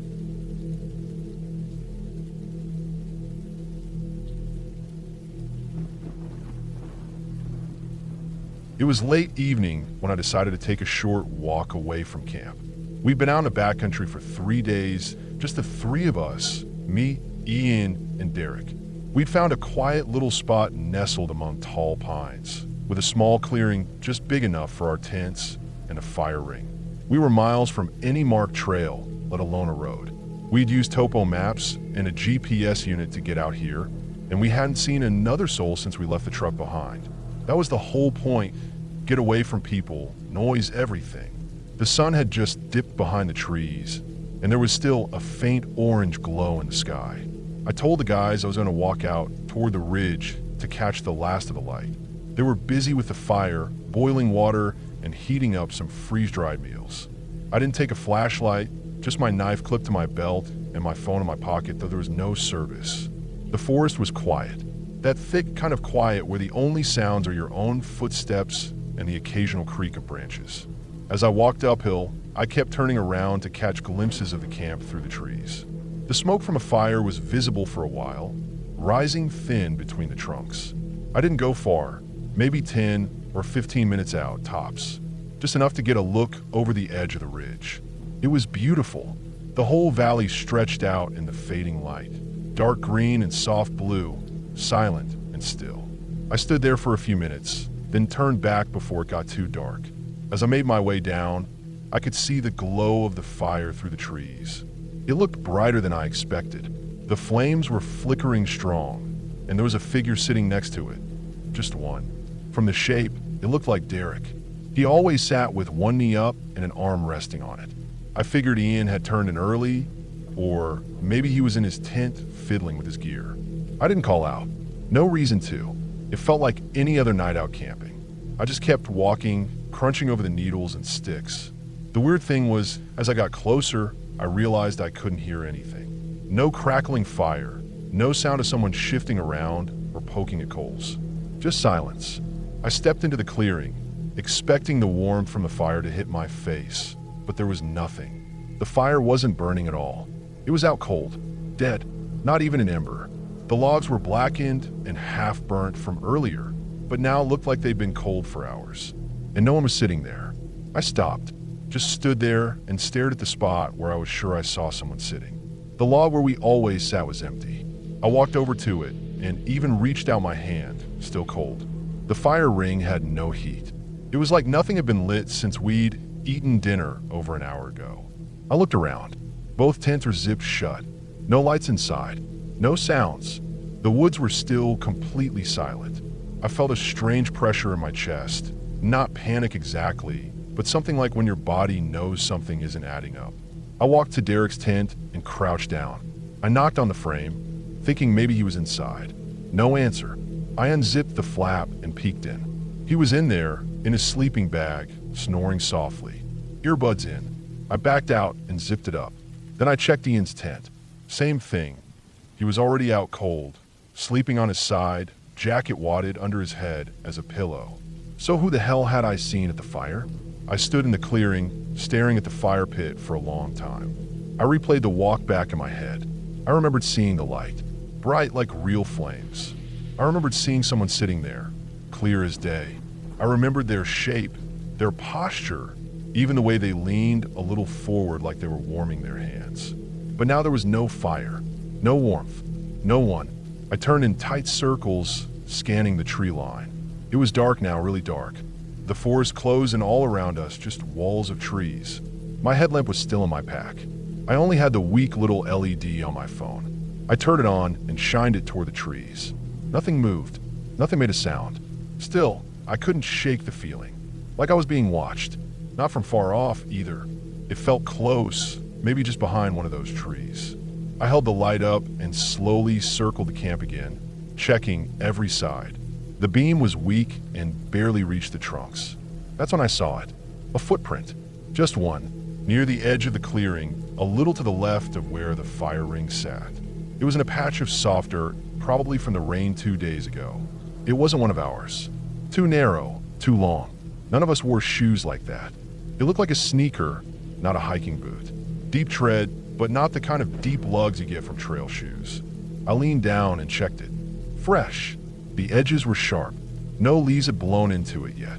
It hadn't been there earlier, I was sure. I looked around for more prints, but the ground got harder and covered in needles a few steps out. I couldn't find another one. That one single print messed with my head. If someone had come into our camp, sat by our fire, then where did they go? Why no sound?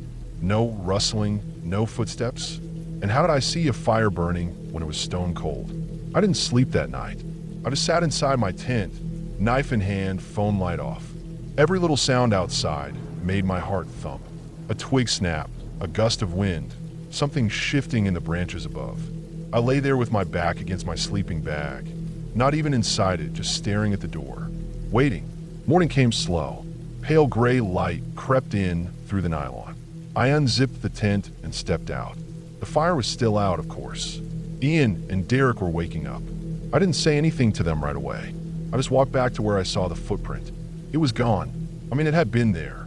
I know what I saw, but now the dirt looked different. Smooth, like something had disturbed the surface. Maybe an animal walked over it. Maybe something or someone brushed it away. I stood there staring for a long time.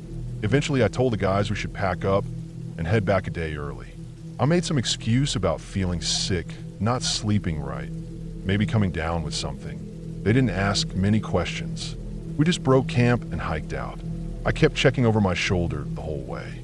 I never saw anyone, never found another print, never got an explanation. But I know what I saw. A fire burning, a person sitting beside it. And when I got there, it was all gone. Just silence, cold ash, and that single footprint in the dirt. Nothing else. I haven't been camping since.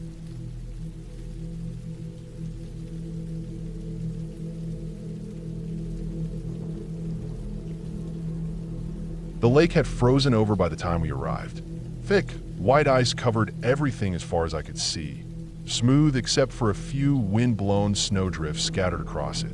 Our cabin sat by itself on a shoreline. No other buildings nearby, just woods on one side and the wide open ice on the other. It was exactly what I wanted, quiet.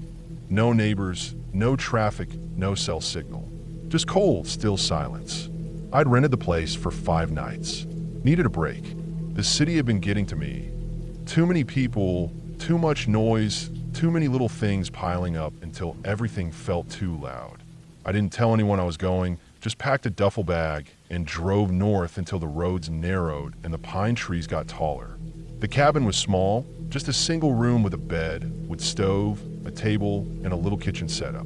No TV, no Wi-Fi. I brought a stack of books and a few frozen meals, planning to do nothing but read, walk, maybe try ice fishing if I felt like it. The first day passed quietly. I chopped some wood, read by the fire, took a walk along the edge of the lake. There was no wind, just the dry crunch of my boots on the snow. I didn't see a single other person the whole day, not even an animal. It was peaceful. That night, after dinner, I sat by the window looking out at the lake. The sky was cloudy, but the snow reflected a dull light, enough that I could make out the flat stretch of ice. Nothing moved. Eventually, I turned in early. The second night was when I saw the light. I just put my book down, lying in bed, staring out the same window. I couldn't sleep, though it was late. I wasn't thinking about anything important, just watching the shadows and letting the silence settle over me. And then, suddenly, a quick flicker. Just once. Like someone out on the ice had clicked on a flashlight and turned it off just as fast. A small white burst against the dark. Too quick to see clearly, but unmistakable. I sat up fast, heart picking up a little, pressed my face to the cold glass. Nothing. I waited there for a while, not moving. Eyes wide. Nothing else happened. No second flash. No figures. Nothing. Eventually, I crawled back under the blankets, telling myself it could have been anything. Ice shifting. A reflection. I was out in the woods, far from everything. And sometimes the mind plays tricks when everything's still. Next morning, I checked the map. I brought a physical one because there was no signal out here. Spread it out on the table and scanned the whole area around the lake. No other cabins marked. No homes. Nothing but forest and hills. The closest road was the one I'd driven in on, and that was miles away. There was nothing on the other side of the lake. Not unless someone had built something off the books. That day, I walked the edge of the lake again. The ice was solid, thick under my boots. I didn't walk out too far, just enough to see that there were no cracks or weak spots. I looked for any signs of people. No fresh tracks, no tire marks, no snowmobiles. The only footprints I saw were mine from the day before. That night, I stayed up late on purpose. Kept the fire low so the inside of the cabin stayed dark. Pulled a chair up to the window and just watched the lake. An hour passed, then two. I was starting to think maybe I'd imagined the light before. My eyes were dry from staring so long when it happened again. One quick flash, just like the night before. Same spot, a burst of white, then nothing. Too far to see clearly, maybe 200 feet out onto the ice. Just a single blink. I didn't sleep that night. Every time I dozed off in the chair, I jerked awake, sure I'd seen something move. But the light didn't come back again. Just that one flash. The next day, I made a choice. I had to see for myself. In daylight, I bundled up, long johns, wool socks, thick coat, glove, scarf. The temperature was brutal, but the air was calm. Sky was overcast again, light gray without shadows. I crossed the ice slowly, step by step. It felt solid, like walking on concrete. Cold wind stung my face as I moved further from shore. I kept my eyes on the spot where I thought the light had been, somewhere near the center of the lake, maybe a bit to the left. After 20 minutes or so, I found them. Boot prints. They came from the tree line across the lake, deep and sharp in the snow. Not fresh, but not old either. Edges still clean, not softened by wind. They came out from the trees in a straight line, headed right to where I was standing. And then they stopped. Right there. No turn, no return path, no shuffle, no drag. Just stopped. Like whoever made them had walked out onto the ice, stood there for a while, and then vanished. I turned in a circle, looking around. No shelter, no hole in the ice, nothing. I followed the prints back toward the woods. About 50 steps, then they disappeared into the trees. I didn't go in. I just stood there, staring at the dark undergrowth. It was too quiet, not peaceful anymore, just empty. I backed away, turned around, and walked back toward my side of the lake, trying not to keep looking over my shoulder. Back at the cabin, I locked the door, sat in the chair again, staring at the lake. This time I closed the curtains after an hour. I didn't want to see the light again. Didn't want to wonder what was standing out there. That night, I barely slept. Every noise the cabin made, every crack of the wood, every hiss of wind outside. I jumped. I started to notice how thin the walls felt, how far I was from anyone else, how easy it would be for someone to come close without being seen or heard. On the fourth day, I checked the trees behind cabin, walked a small loop into the forest looking for more tracks. Found nothing at first. Then behind a fallen log, maybe 30 yards in, I saw something small, black and round. A flashlight. It was old, scratched up, worn, but it worked when I clicked it on. Same narrow beam as what I'd seen on the lake. I didn't pick it up, just stared at it for a long time, then left it there and walked back fast. I didn't wait for the fifth night. That afternoon, I packed everything, tossed in the back of the truck, and left early. I didn't care that I'd paid for another day. I just wanted to be somewhere with people. Streetlights, noise. A few days after I got home, I looked up news from that area. Nothing. No missing people. No reports. I even checked some local forums. But nobody talked about lights or boot prints or cabins out on the lake. It's been a few months now. Sometimes I still wake up thinking I saw that flash again. That single flicker across the ice. Like someone standing there, watching, waiting, never moving, never coming closer, just standing there. And the part that sticks with me the most, the part one think about when I'm lying awake late at night, is how those boot prints didn't go back. They just stopped, right at the edge of the lake, and whatever made them never came back out.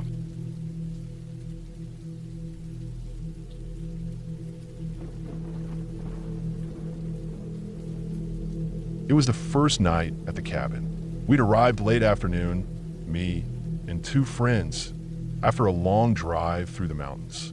The place was deep in the woods, farther out than I expected. No neighbors, no cell signal, no sound but wind through the trees and birds calling out once in a while.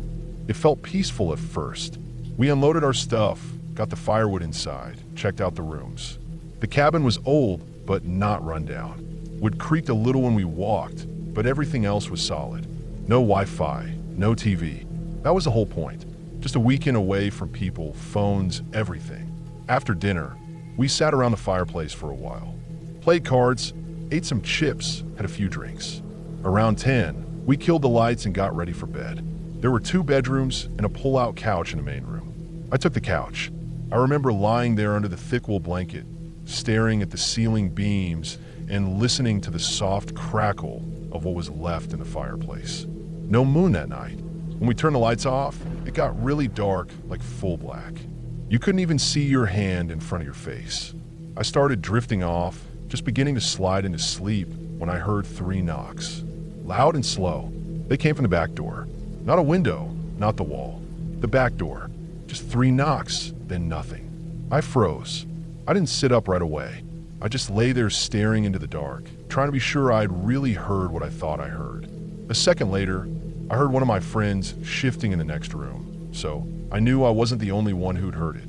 No one moved. No one called out. We just waited. It was dead quiet outside.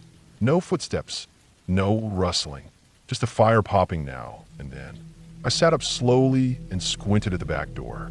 From where I was lying, I couldn't see it, but I kept listening. About a minute passed, maybe less. Then, 3 more knocks. This time, they came from the front door. Same pattern, same slow, heavy rhythm. I turned and looked toward the front window. There was no porch light, and it was too dark to see anything. I stood up and walked slowly over to the window, not turning any lights on, just moving quietly. I cupped my hand around my face and pressed them to the glass to block the reflection. I stared out into the woods. Nothing. No movement. No flashlights. No shapes. I held still and just listened. I couldn't hear breathing. Couldn't hear footsteps. I stayed at the window for a while. My heart was beating heavy in my chest. Not panicked, just alert. Focused. I looked toward the driveway, but there were no headlights, no tail lights, no silhouette of a car. If someone was out there, they hadn't driven, or they'd parked way out by the road and walked in. Still, no one moved. No more knocking came. We didn't speak. I didn't even see my friends, just heard one of them shut their bedroom door quietly a little later. I guess we all agreed, silently, not to answer, not to open the door. I stayed up for another hour, maybe 2, just lying there with my ears tuned to every sound. A raccoon moved through the leaves once. I heard a branch snap out by the trees, but nothing came close again. Eventually, I drifted off. In the morning, We got up early. None of us said anything at first. We just moved around the kitchen slowly, making coffee and toast, each of us avoiding eye contact. After a while, we stepped outside. That's when we saw the footprints. They were all over the dirt around the cabin. Not just a few. There were dozens, maybe hundreds. The ground was soft from a rain the day before, so the prints had sunk in deep. Most of them looked the same. Same size, same tread pattern. A flat rubber sole with a worn heel. They circled the cabin over and over. Not just passing by. Whoever it was, they'd walked around the cabin again and again. They'd stepped up close to the windows. The shoe prints were right under the glass in the front, right under my window by the couch, right by the back door. Then they'd loop around the sides and come back. Around and around. In one place, the footprints had overlapped so many times that the dirt was churned up. It looked like whoever was had stood there for a while, just standing, not moving, not pacing, just standing still. There were no other prints. No dog tracks, no second person, no tire marks. Just that one pattern. One person, probably a man based on the shoe size, walking in circles around the cabin in the dark. We followed the prints out toward the tree line, but they disappeared a few yards in. The ground got rocky and dry. No tracks after that. Nothing to follow. We didn't say anything dramatic. No one freaked out, but the tension between us was thick. We packed most of our stuff before noon. We didn't even talk about staying the extra nights we'd planned. We left that afternoon. The drive down the mountain was quiet. I watched the trees for a while through the window, half expecting to see someone watching from behind them. I never did. We didn't report it. What would we say? No damage, no forced entry, no crime. Just knocking and footprints. That's all it was. But that was enough. Weeks later, I thought back on it and realized something. The knocks had come from both doors, back then front, less than a minute apart. To do that, someone would have had to move around the cabin in the pitch dark and silence, without a flashlight, without tripping or making a sound, and then stop right in front of the other door to knock again. Then vanish. Or maybe there were two of them, one at each door. That thought still sits in the back of my mind. We never went back. We don't talk about it anymore. But I still think about the man walking circles around the cabin, over and over, in the dark, watching us sleep.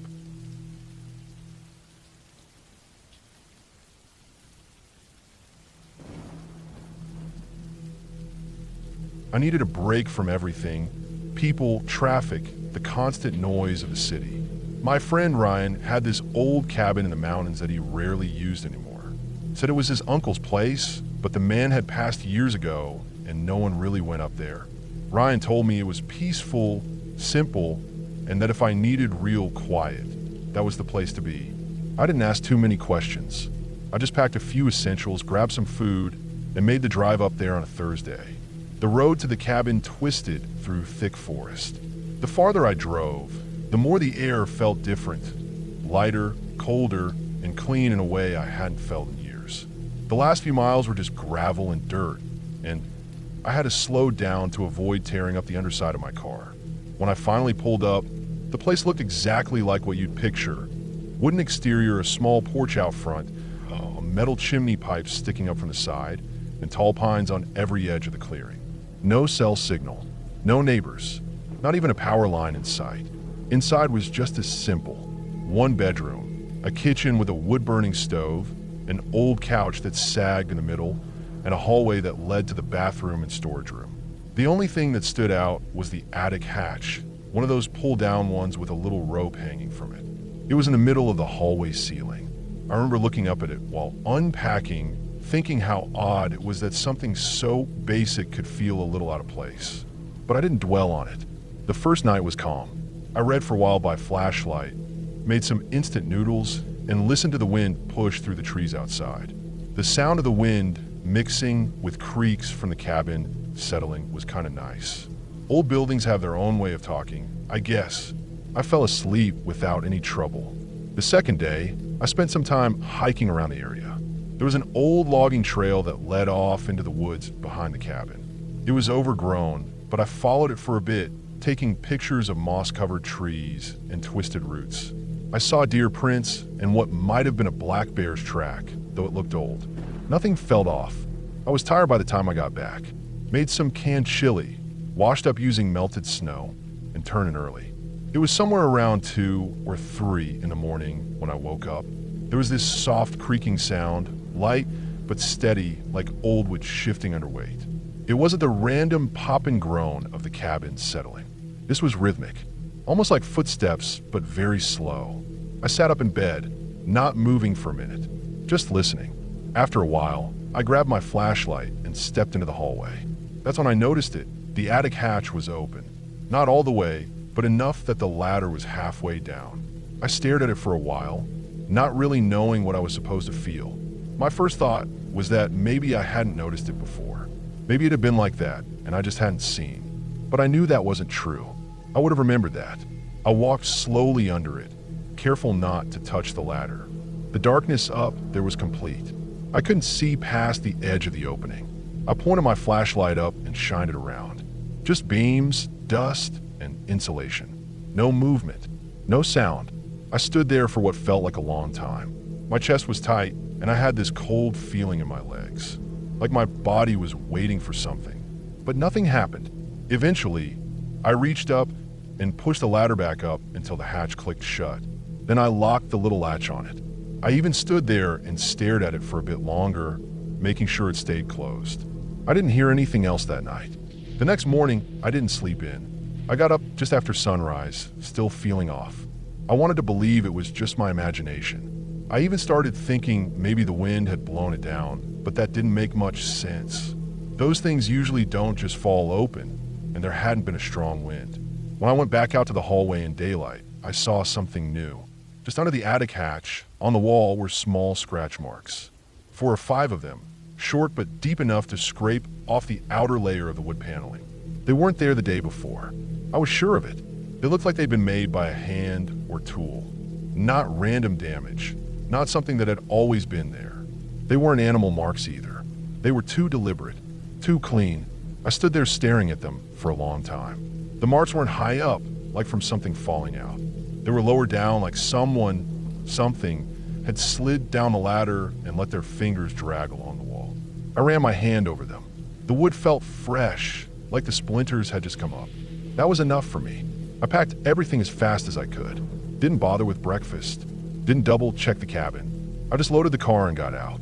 The whole time, I kept glancing at the tree line, half expecting someone to step out. I didn't relax until I was halfway down the mountain, back where the road was paved again. I didn't tell Ryan the full story. Just said I wasn't used to being that far out alone. I didn't want to sound crazy, but I know I locked that attic.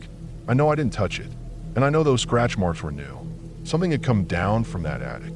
I still think about it sometimes, especially at night. That slow creaking sound, that open hatch. Whatever was up, there wasn't trying to scare me. It was quiet, patient, like it had been waiting. That's the part that sticks with me. How quiet it all was. I haven't been back since, and I won't.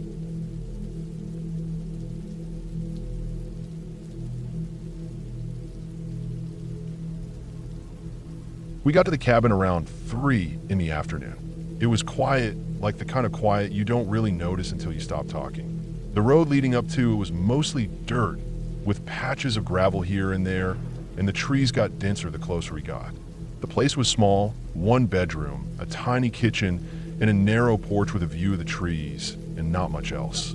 No nearby cabins, no neighbors, just us. It was supposed to be a break from everything. Work, noise, people. My girlfriend had found the cabin online a month before and booked it for the weekend. The listing said it had been empty for a while, clean, well kept, and far enough out in the woods that you wouldn't hear anything but birds in the wind. That part turned out to be true. We brought everything with us: food, clothes, soap, towels, even our own bedding. We'd done a few trips like this before, so we knew what to expect. The cabin itself looked just like the photos. A bit older than we imagined, with creaky floorboards and a faint musty smell, but nothing unusual. The kitchen had a working fridge and stove. The living area had an old couch and a wood stove. We settled in quickly. First night was fine.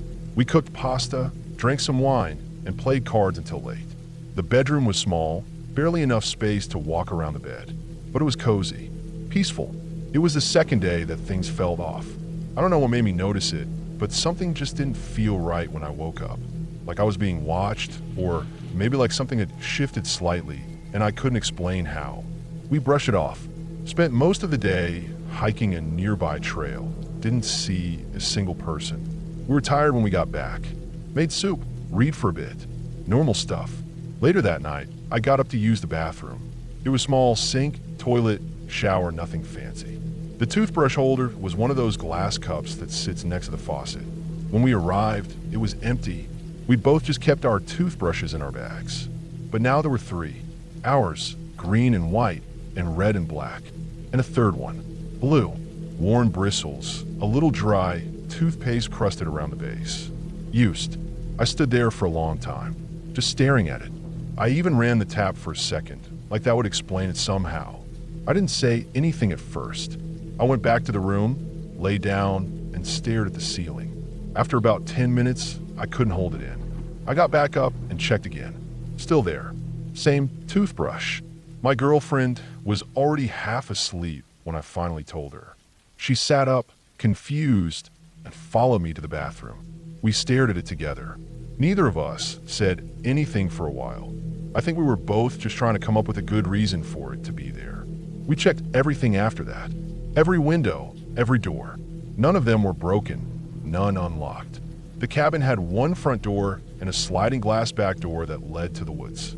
The windows were old but solid. No signs of anyone getting in. Nothing missing. Nothing else new. We even opened all the cabinets, every drawer. Nothing out of place. There wasn't even any food left by the owner. We brought our own pans, utensils, everything. That blue toothbrush was the only thing in the whole cabin that we didn't recognize. I called the rental owner. He answered, said he hadn't been up there in over a month. Said no one else had keys. Told me he double-checked everything before the last guest left 5 weeks ago. He sounded genuinely surprised. I asked if he ever left anything behind in the bathroom. Maybe an old cleaning lady forgot something. He swore no. We didn't sleep that night. Just lay there in bed, lights on, both of us wide awake. We didn't hear anything. No footsteps, no animals outside. Nothing strange at all. That made it worse somehow. I kept staring at the hallway outside the bedroom, waiting to see something move. I kept thinking about how quiet it was. If someone had been hiding out here, they'd hear every creak, every whisper, and we'd hear them too. But we didn't. At some point, we started talking in whispers, throwing out ideas. Maybe someone had a key copy. Maybe a neighbor or a hunter, or was someone who'd stayed here before. But there were no other cabins in sight. No tire tracks near the driveway, except ours. No footprints in the dirt outside the back door. We even walked around the cabin with our phones' flashlights. Nothing. No one. I started to think maybe the toothbrush had been there all along and we missed it. Maybe it was in the drawer and got knocked into the holder somehow. But we've been brushing our teeth in that same sink for 2 days. We would have seen it. We left at sunrise. Didn't bother making coffee. Just packed everything into the car and drove. Didn't even do a final check. I left the key on the hook by the door, just like the owner asked. As we were pulling out of the driveway, I looked back at the cabin and felt this cold weight in my chest. Not fear exactly, just something deeper, harder to explain. A kind of pressure, like being watched, but not from the trees. From inside the cabin, the drive back to town was quiet. We barely talked. Every once in a while I'd glance at the rearview mirror, half expecting to see someone walking down the road behind us. But it was just trees. We never figured out where the toothbrush came from. We both kept thinking about it, but we stopped talking about it after a week or so. Nothing else ever happened. No break-ins, no weird phone calls, no strange emails from the rental guy. Life just kept going, but I still think about it sometimes. About how something as small as a toothbrush can ruin your sense of safety. It didn't have to be a knife or a message written on the mirror or a busted window. Just something quiet, something that didn't belong. The scariest part wasn't the idea of someone breaking in. It was the idea that maybe they never left. Maybe they were there the whole time, just staying out of sight, waiting, watching, and maybe they left that toothbrush there on purpose, just to let us know.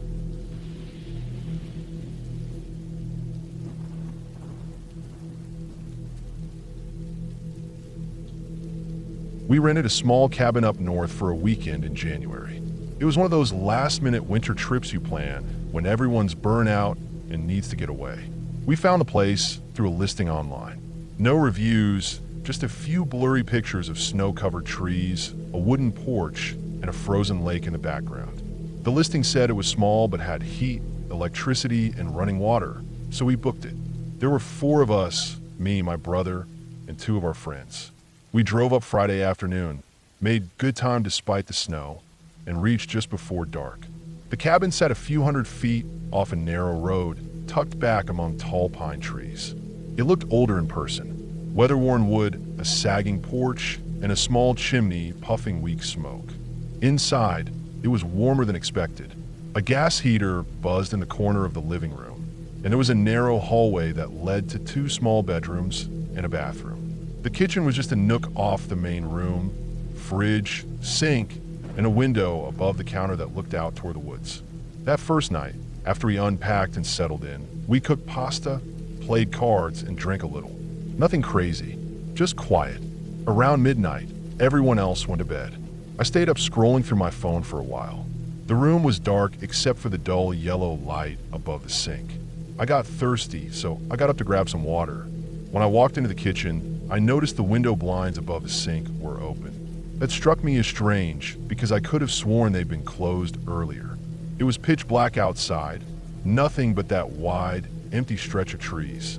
The reflection of the inside light made it hard to see out, but something about the open blinds made me uncomfortable.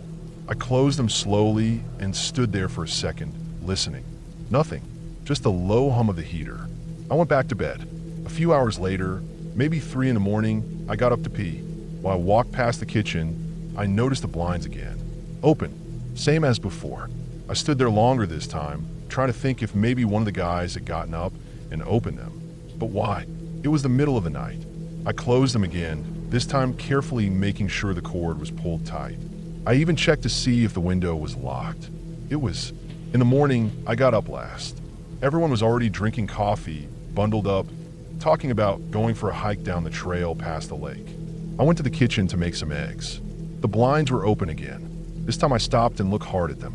The cord was dangling just like it was when I'd pulled them shut, but the slats were fully raised. Sunlight was pouring in, hitting the counter. I asked if anyone had opened them. No one had. They barely looked at the window. Said maybe it was me and I forgot. But I knew I hadn't. I let it go. We spent most of the day outside, walking around the lake, taking pictures, freezing our asses off. It snowed a little, just enough to leave a thin layer on the ground. The kind that makes everything quiet. We came back in the evening, cooked again, and played more cards. There was no TV, no cell signal either. That was part of the reason we'd come, to disconnect for a while. But I couldn't stop thinking about the blinds. I checked them again that night. Still open. I pulled them down, locked the window again, then went around the cabin and made sure every window and door was locked tight. It made me feel a little better. We went to bed around 11. At 2:17 a.m., I woke up. I remember the time exactly because I looked at my watch when I opened my eyes. Something had woken me. I didn't know what it was right away. It wasn't loud, just off. I lay still for a second, letting my ears adjust. The heater hummed faintly. One of the beds creaked in the next room. Then I heard again, soft tapping. Faint, like something lightly bumping against glass. I got out of bed slowly and walked down the hall. The tapping stopped. The heater kicked off, leaving the cabin completely quiet. I stepped into the kitchen. The blinds were up, not just partially, all the way, pulled up like someone had yanked the cord to look out. The cold from the window leaked into the room. I stood there staring at it for maybe 10 seconds before I walked closer. Outside was nothing but snow and trees. But then I noticed the ground below the window. The snow was disturbed. There were prints in it. Deep, clear prints like someone had stood right up against the wall. I leaned in, my face almost to the glass.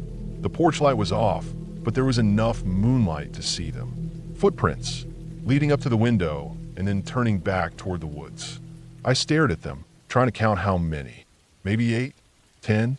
It was hard to tell with the moonlight and how the snow blended everything together. But they were definitely human. Not boots either, just plain shoes. I could see the toe lines. Someone had walked up from the woods, stood right under the window, and then left. I didn't check the rest of the cabin. I didn't go back to bed. I walked down the hall, grabbed my backpack, and threw on my coat.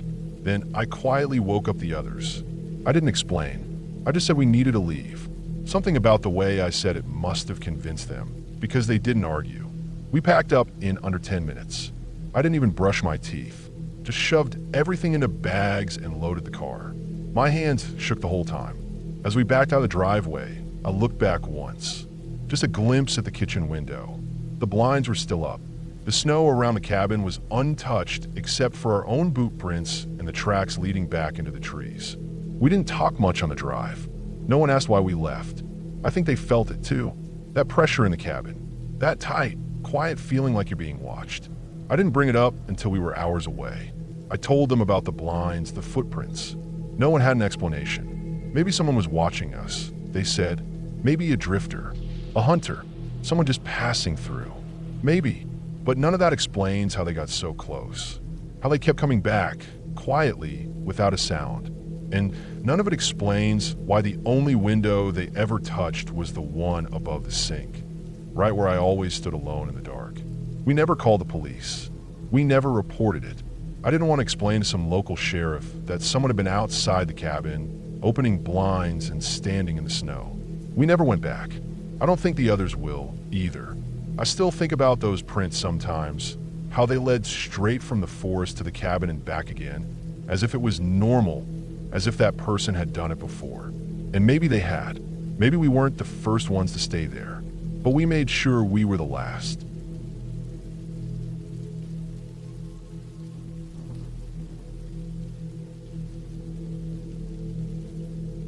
We got to the cabin around 3 in the afternoon. It was quiet, like the kind of quiet you don't really notice until you stop talking.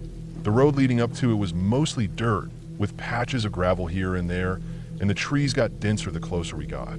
The place was small, 1 bedroom, a tiny kitchen, and a narrow porch with a view of the trees, and not much else.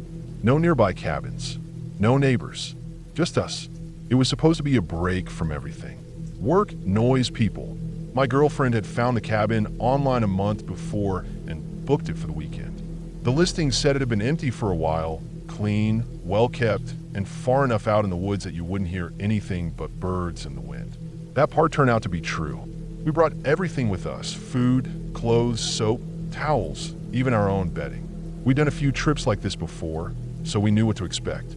The cabin itself looked just like the photos. A bit older than we imagined, with creaky floorboards and a faint musty smell, but nothing unusual. The kitchen had a working fridge and stove. The living area had an old couch and wood stove. We settled in quickly. First night was fine. We cooked pasta, drank some wine, and played cards until late. The bedroom was small, barely enough space to walk around the bed, but it was cozy, peaceful. It was the second day that things fell off. I don't know what made me notice it, but something just didn't feel right when I woke up. Like I was being watched, or maybe like something had shifted slightly, and I couldn't explain how. We brushed it off. Spent most of the day hiking a nearby trail. Didn't see a single person. We were tired when we got back. Made soup, read for a bit. Normal stuff. Later that night, I got up to use the bathroom. It was small, sink, toilet, shower, nothing fancy. The toothbrush holder was one of those glass cups that sits next to the faucet. When we arrived, it was empty. We'd both just kept our toothbrushes in our bags. But now there were 3. Ours, green and white, and red and black. And a third one, blue. Worn bristles, a little dry, toothpaste crusted around the base. Used. I stood there for a long time, just staring at it. I even ran the tap for a second, like that would explain it somehow. I didn't say anything at first. I went back to the room, lay down, and stared at the ceiling. After about 10 minutes, I couldn't hold it in. I got back up and checked again. Still there. Same toothbrush. My girlfriend was already half asleep when I finally told her. She sat up, confused, and followed me to the bathroom. We stared at it together. Neither of us said anything for a while. I think we were both just trying to come up with a good reason for it to be there. We checked everything after that. Every window, every door. None of them were broken. None unlocked. The cabin had 1 front door and a sliding glass back door that led to the woods. The windows were old but solid. No signs of anyone getting in. Nothing missing. Nothing else new. We even opened all the cabinets, every drawer. Nothing out of place. There wasn't even any food, left by the owner. We brought our own pans, utensils, everything. That blue toothbrush was the only thing in the whole cabin that we didn't recognize. I called the rental owner. He answered, said he hadn't been up there in over a month. Said no one else had keys. Told me he double-checked everything before the last guest left 5 weeks ago. He sounded genuinely surprised. I asked if he ever left anything behind in the bathroom. Maybe an old cleaning lady forgot something. He swore no. We didn't sleep that night. Just lay there in bed, lights on, both of us wide awake. We didn't hear anything. No footsteps, no animals outside, nothing strange at all. That made it worse somehow. I kept staring at the hallway outside the bedroom, waiting to see something move. I kept thinking about how quiet it was. If someone had been hiding out here, they'd hear every creak, every whisper. And we'd hear them too, but we didn't. At some point, we started talking in whispers, throwing out ideas. Maybe someone had a key copy, maybe a neighbor, or a hunter, or someone who'd stayed here before. But there were no other cabins in sight. No tire tracks near the driveway, except ours. No footprints in the dirt outside the back door. We even walked around the cabin with our phones' flashlights. Nothing. No one. I started to think maybe the toothbrush had been there all along, and we missed it. Maybe it was in the drawer and got knocked into the holder somehow. But we've been brushing our teeth in that same sink for 2 days. We would have seen it. We left at sunrise. Didn't bother making coffee. Just packed everything into the car and drove. Didn't even do a final check. I left the key on the hook by the door, just like the owner asked. As we were pulling out of the driveway, I looked back at the cabin and felt this cold weight in my chest. Not fear exactly, just something deeper, harder to explain. A kind of pressure, like being watched, but not from the trees. From inside the cabin, the drive back to town was quiet. We barely talked. Every once in a while I'd glance at the rearview mirror, half expecting to see someone walking down the road behind us. But it was just trees. We never figured out where the toothbrush came from. We both kept thinking about it, but we stopped talking about it after a week or so. Nothing else ever happened. No break-ins, no weird phone calls, no strange emails from the rental guy. Life just kept going, but I still think about it sometimes. About how something as small as a toothbrush can ruin your sense of safety. It didn't have to be a knife or a message written on the mirror or a busted window. Just something quiet, something that didn't belong.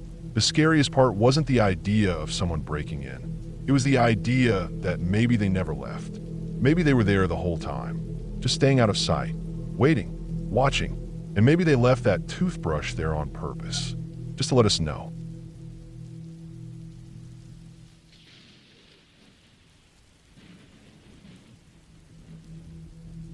I went backpacking alone in Pisgah National Forest in North Carolina, early October. The weather was cool and dry, perfect for hiking. I'd planned a 3-day loop, leave from a southern trailhead, go deep into the woods, loop back around, and come out where I started. I had done solo hikes before, even a few longer ones, but this trail was more remote than I was used to. That's why I liked it. I wanted to unplug, get away from the noise, the screens, the people. Just me, the trail, and the trees. The first day went smooth. I started early in the morning, and by sunset, I'd covered more than 10 miles. The leaves had started turning, mostly gold and a few deep reds. The forest was quiet, only birds and the wind in the trees. I didn't see another person all day. That night, I made camp near a small stream, cooked a dehydrated meal, set up my tent, and read for a while before falling asleep. The second day started the same way. Cool morning, frost on the leaves, some mist rising through the trees. I felt good. No blisters, nothing sore, just that peaceful tiredness that comes from moving all day. By afternoon, I was far out. No cell signal, no sign of any other hikers. The path narrowed in places, sometimes just a faded dirt line through thick brush. It was around then, probably close to 3 p.m., that I saw him. Bright orange jacket. That's the first thing I noticed. At first, I thought it was a hunter, which made me nervous. But then I saw he wasn't carrying a gun. Just standing there, off trail, maybe 10 or 15 feet away, holding a paper map in both hands like he couldn't make sense of it. He looked up when I got closer and stepped onto the trail like he was relieved. I slowed down. Something about him made me uneasy. but he didn't look threatening, just lost. Mid-30s, dark hair, unshaven, thin. His jacket was too clean for someone who'd been out here a long time, but his face looked rough, like he hadn't slept in days. His eyes were red, and his lips were cracked. I stopped a few feet away. He asked me something, I don't remember the exact words, but he wanted to know if I'd come from the North Trailhead. I told him no, I'd come from the South. He stared at me for a second like I'd said something that didn't make sense. Then he held out the map. I took one look and realized it was for a completely different park. A state park in Tennessee. Not even close. I asked how long he'd been out here. He said 3 days. I don't know why, but I didn't believe him. Something about the way he said it. Too quick, too rehearsed. His water bottle was empty, so I gave him some of mine. He didn't thank me, just took it and drank like he hadn't had any in a while. I asked if he wanted to hike out with me. Told him I was heading back to the trailhead by tomorrow morning. There was a ranger station there. He just nodded. We started walking together. He didn't talk much after that. I tried to ask where he'd come from, what trail he'd been on, but he just gave short answers or ignored me completely. A few times I caught him glancing over at me. Not like he was curious, but like he was measuring something. His eyes lingered too long. He never walked ahead of me, always stayed just behind. After about an hour of this, I kept one hand near the knife clipped to my belt, just in case. As the sun started to dip, I picked a spot to camp. Not a perfect one, but good enough flat ground, not too exposed. He didn't say anything when I started setting up, just stood nearby, like he was waiting for instructions. I offered him some food, which he took, but again didn't thank me. I noticed he didn't have much gear on him. No pack, just that jacket and a small nylon bag that looked more like a gym bag than something you'd take into the backcountry. That night was cold. I had my sleeping bag and was warm enough, but I didn't really sleep. Every time I shifted, I could hear him shifting too. Rustling the leaves, breathing louder than he needed to. I finally sat up around 2 in the morning and looked over.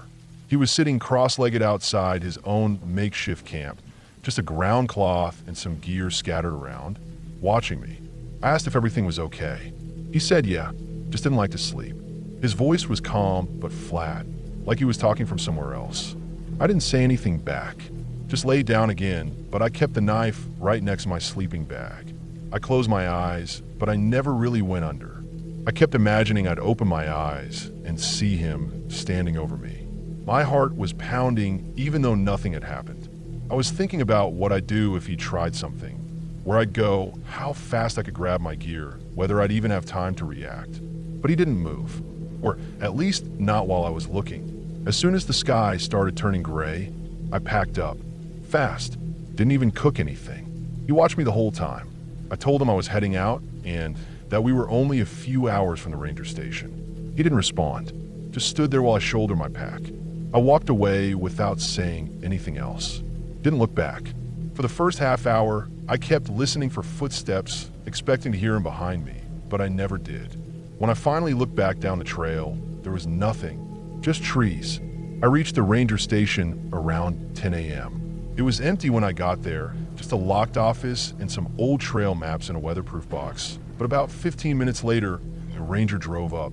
I told him everything, about the man in the woods, how he was lost, had no gear, wrong map, how he'd follow me for a while then stay behind.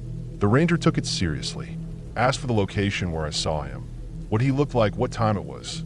He called it in. Within an hour, there were 2 more guys there asking more questions. They said they were going to hike in and look for him. I waited around for a while, gave a full description, even marked the spot on a map where we camped. Then I left. A couple days later, I called the ranger station to follow up. They said they didn't find anyone. No signs of a camp. No treshi, no footprints, no orange jacket. Nothing. They asked again if I was sure about the location. I was. I even went back and checked my GPS tracker. It lined up. They said sometimes people get turned around and find their own way out. But the guy didn't even have a map for the right park. No phone, no water, no bag. I don't think he found his way out. I don't even think he wanted to. I still think about him, about the way he looked at me, about the way he sat there that night, eyes wide open, not blinking, like he was waiting for something, like he knew something I didn't. That trip changed the way I hike. I still go out, still backpack, still love the woods, but I don't hike alone anymore. Not after that.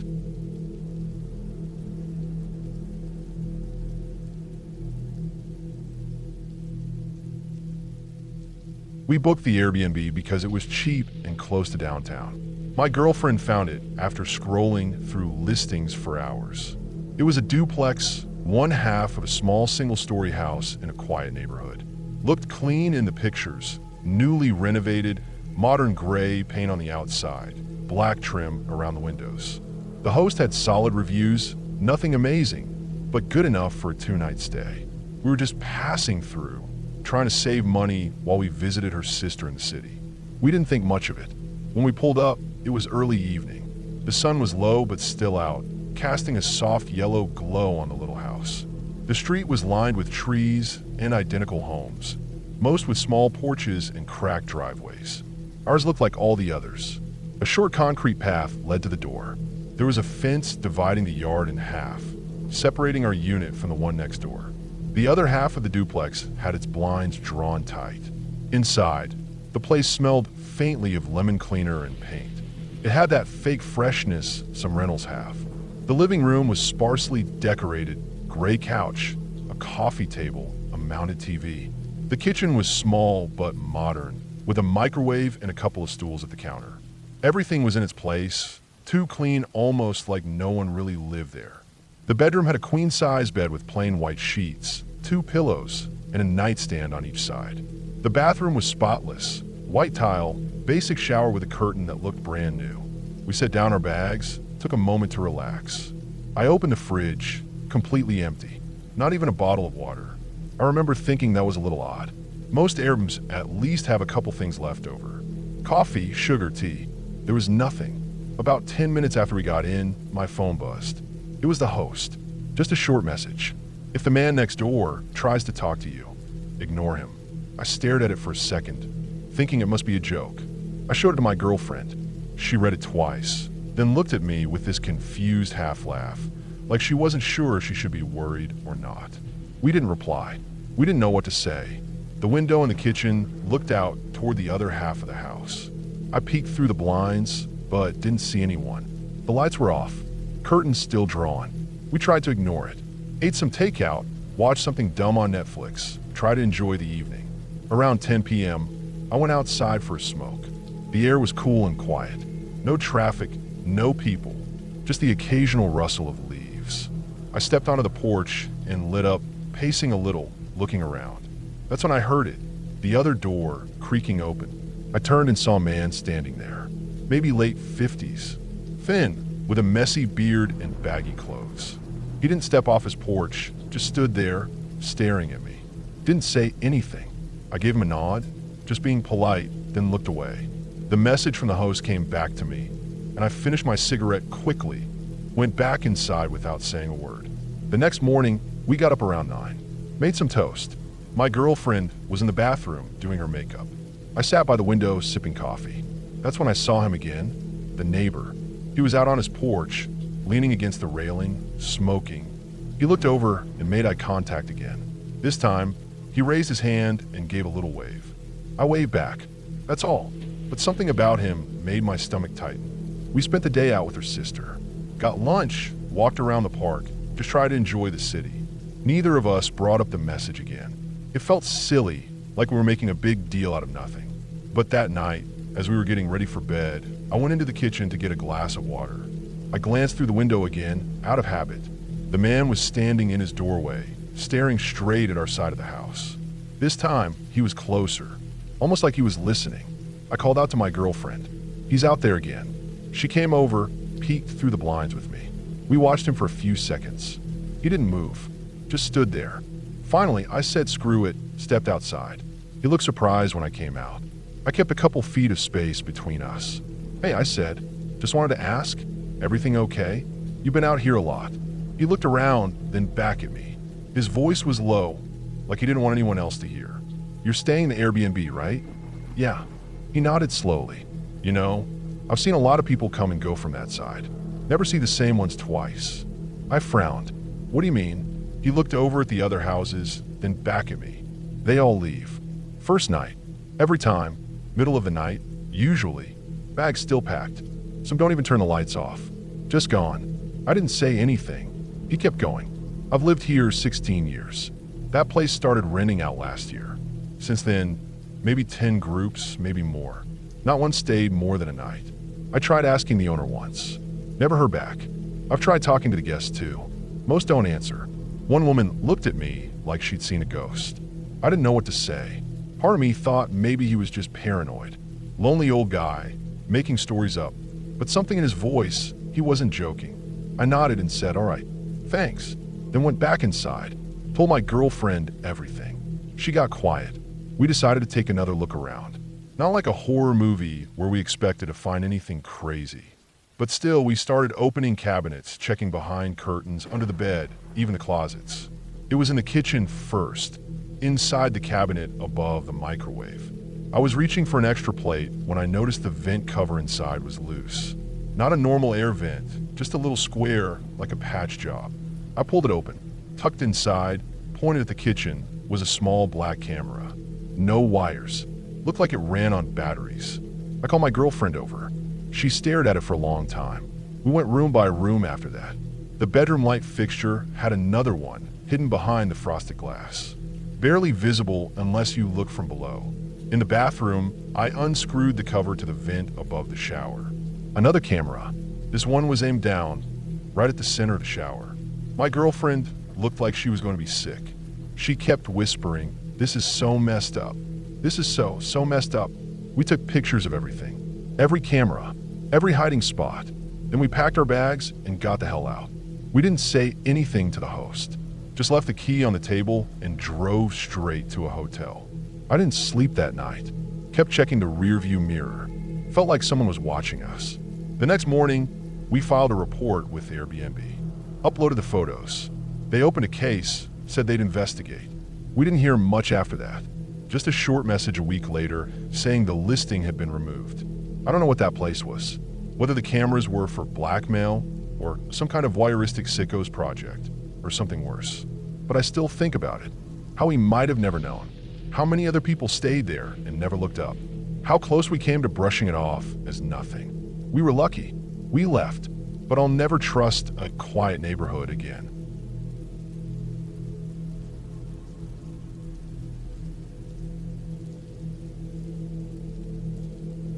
I booked the Airbnb because it looked quiet. That's what I wanted. It was a converted guest house behind someone's home, kind of on the edge of a small town in northern Arizona. Not quite remote, not quite in town either. Just a little one-bedroom setup with a kitchen, bathroom, a small porch, and a gravel driveway out front. The listing said it was ideal for writers or travelers looking to unplug. That was exactly what I needed. No work emails, no meetings, no apartment neighbors slamming their doors every morning. Just me, some books, my laptop, and a few days to recharge.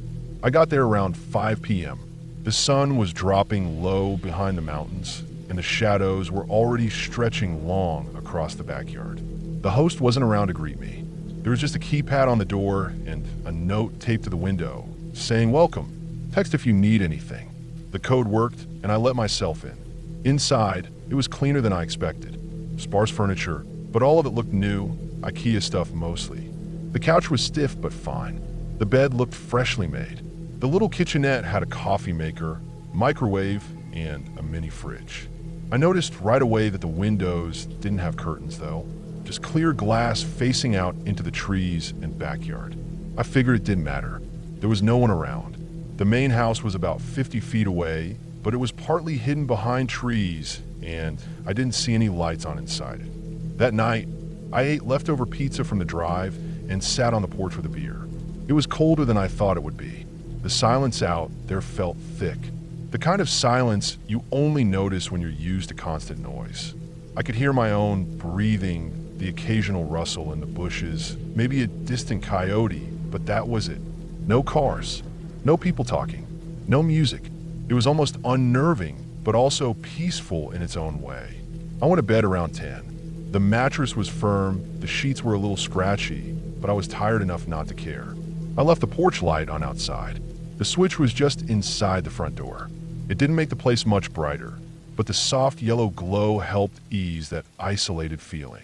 Around 1 a.m., I woke up, not because of noise, just suddenly wide awake. My body felt tense. I couldn't explain it. I stayed still, listening. Nothing. Then I noticed something weird. The porch light was off. I was sure I left it on. I got up and went to the front room. Flipped the switch back and forth. Nothing. I tried the kitchen light. It worked. So did the bathroom one. Only the porch light seemed dead.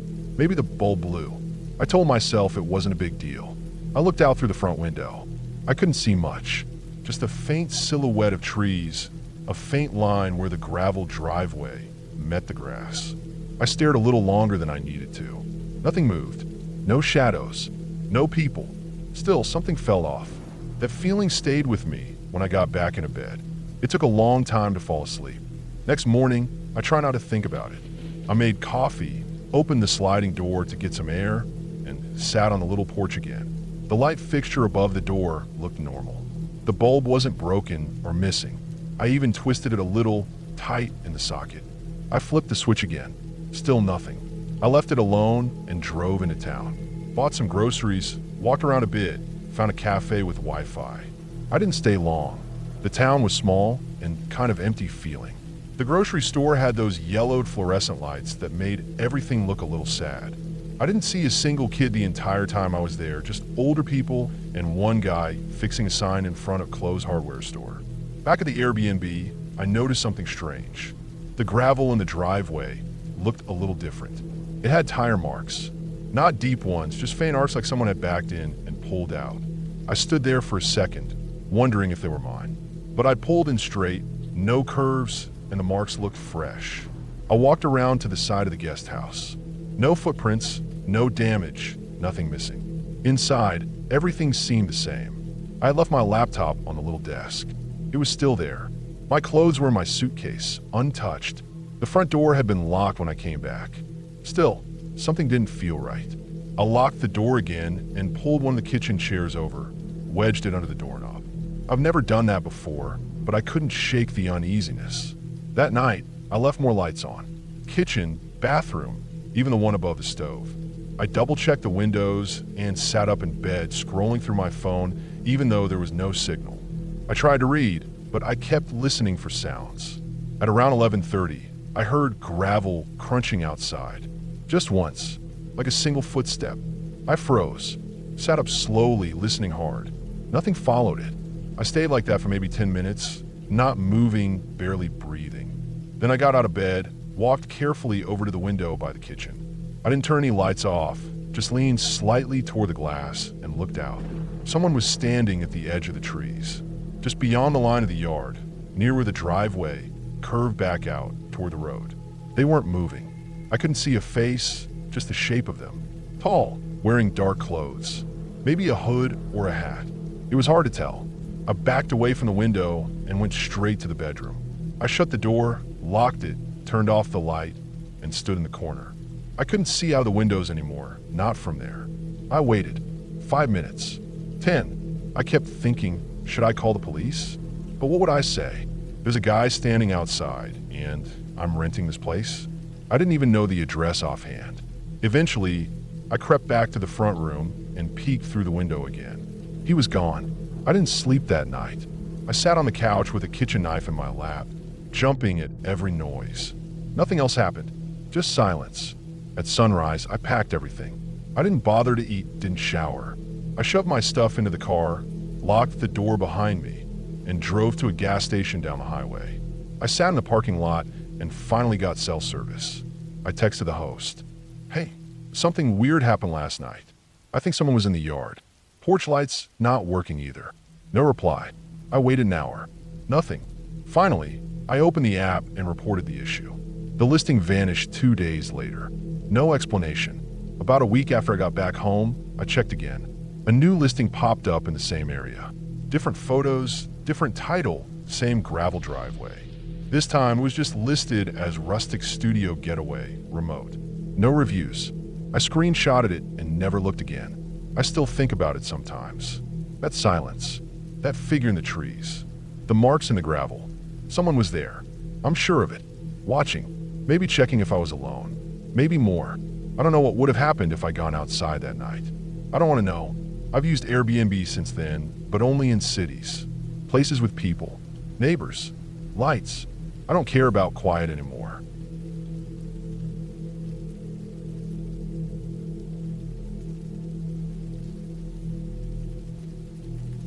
I was in town for a tech conference. 4 nights in a condo downtown. Clean, modern, everything booked through Airbnb. I'd stayed in dozens of Airbnbs before. I always chose places with lots of reviews, and this one had over 200, all 5-star. The host had a verified profile, quick replies, and a whole page of praise for how professional and responsive he was. The photos looked good. Big windows, keyless entry, a Nest thermostat. The whole place was wired with smart tech, and that's exactly what I wanted. Simple, no face-to-face check-in, just a code in the app to unlock the door. The condo was on the 12th floor of a building right on the edge of the downtown financial district. It was mostly quiet. A lot of business people seemed to live in the building, judging by the types I saw in the elevator. The lobby had that cold, upscale look, everything metal and stone, the kind of place that's trying hard to look expensive. I arrived on a Monday night, settled in easily, and got some work done. The conference took up most of my time the next few days, but the condo was comfortable. Fast Wi-Fi, a big TV, blackout curtains, solid shower pressure. I barely used the kitchen, just made coffee in the mornings, and kept a few things in the fridge. By Thursday night, I was ready to head out. I had a flight the next morning and planned to leave the condo around 8 a.m. The Airbnb checkout instructions said to just shut the door behind me. No key, no app checkout, nothing to turn in. I packed everything the night before, cleared out the fridge, took out the trash like the instructions said. I was in a good mood. Conference went well, flight wasn't too early, and the weather was clear. I woke up Friday morning, made coffee, zipped up my suitcase, and walked to the front door with my bag. I entered the door code, just 4 digits, like I had all week. The keypad blinked red. I thought maybe I entered it wrong. I tried again, slowly. Red again. I wiped my thumb on my shirt and punched the code in a 3rd time. Still red. The lock didn't make a sound, didn't click or budge. It was like it wasn't even trying to unlock. At first, I assumed something was glitching. Smart locks act up sometimes. I opened the Airbnb app and double-checked the code. It was still listed under the check-in instructions, same as before.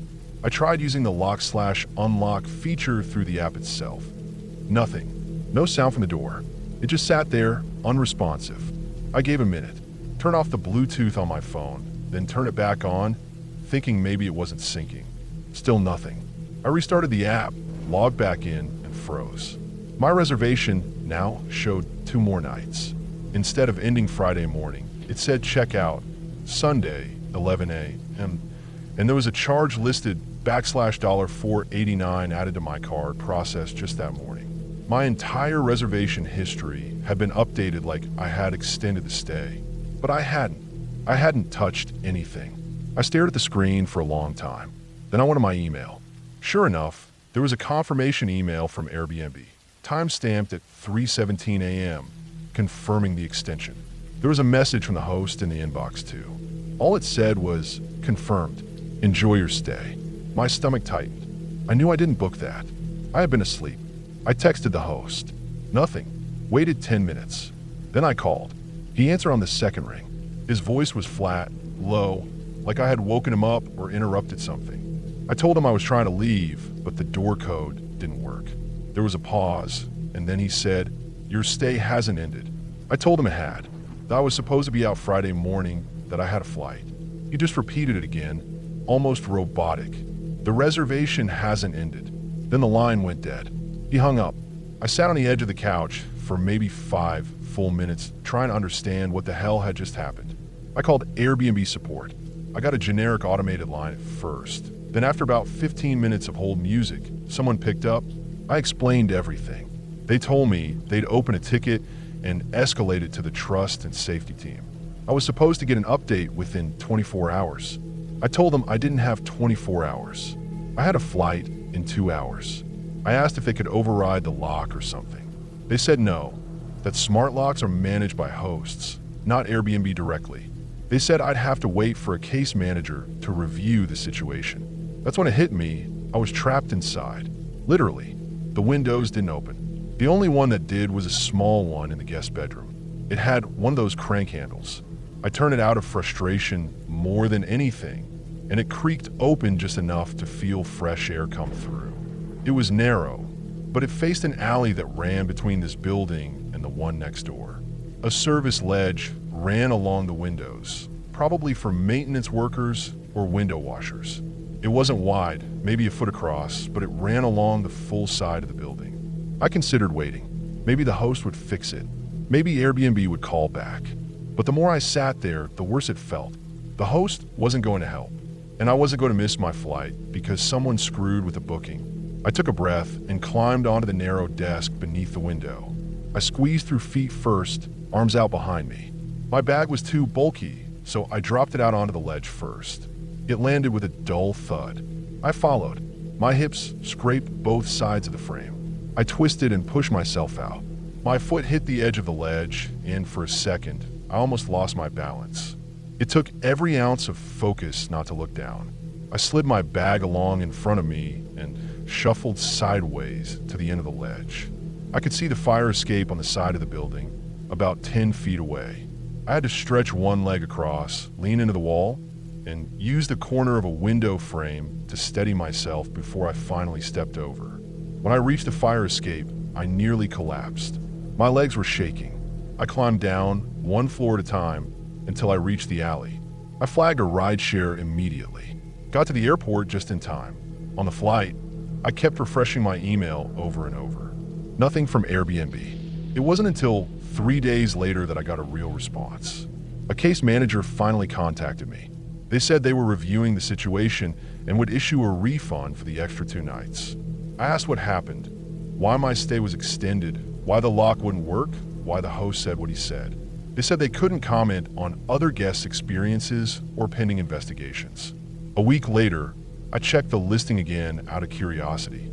It was gone. So was the host's profile. I found a thread on Reddit, though. A few other users were talking about a host downtown who had been quietly manipulating bookings. He'd changed checkout dates after the fact, especially with guests who had early morning flights or tight travel schedules. Airbnb would eventually refund the charges, but it was always after the fact. Some people said they got locked out. A few, like me, got locked in. No one ever got a straight answer about how he did it. Some thought he used a scheduling glitch or some third-party smart lock integration. But the theory was that he was banking on guests not noticing until it was too late to do anything about it. Apparently, mine was the last straw. After enough people complained, Airbnb permanently removed his listings and banned his account. To this day, I double-check every booking. I take screenshots of the reservation details before I go to sleep the night before checkout. I don't trust digital locks anymore, and I don't book smart homes if I can help it. Because once you're on the inside and the door won't open, you realize just how easy it is for someone to keep you there.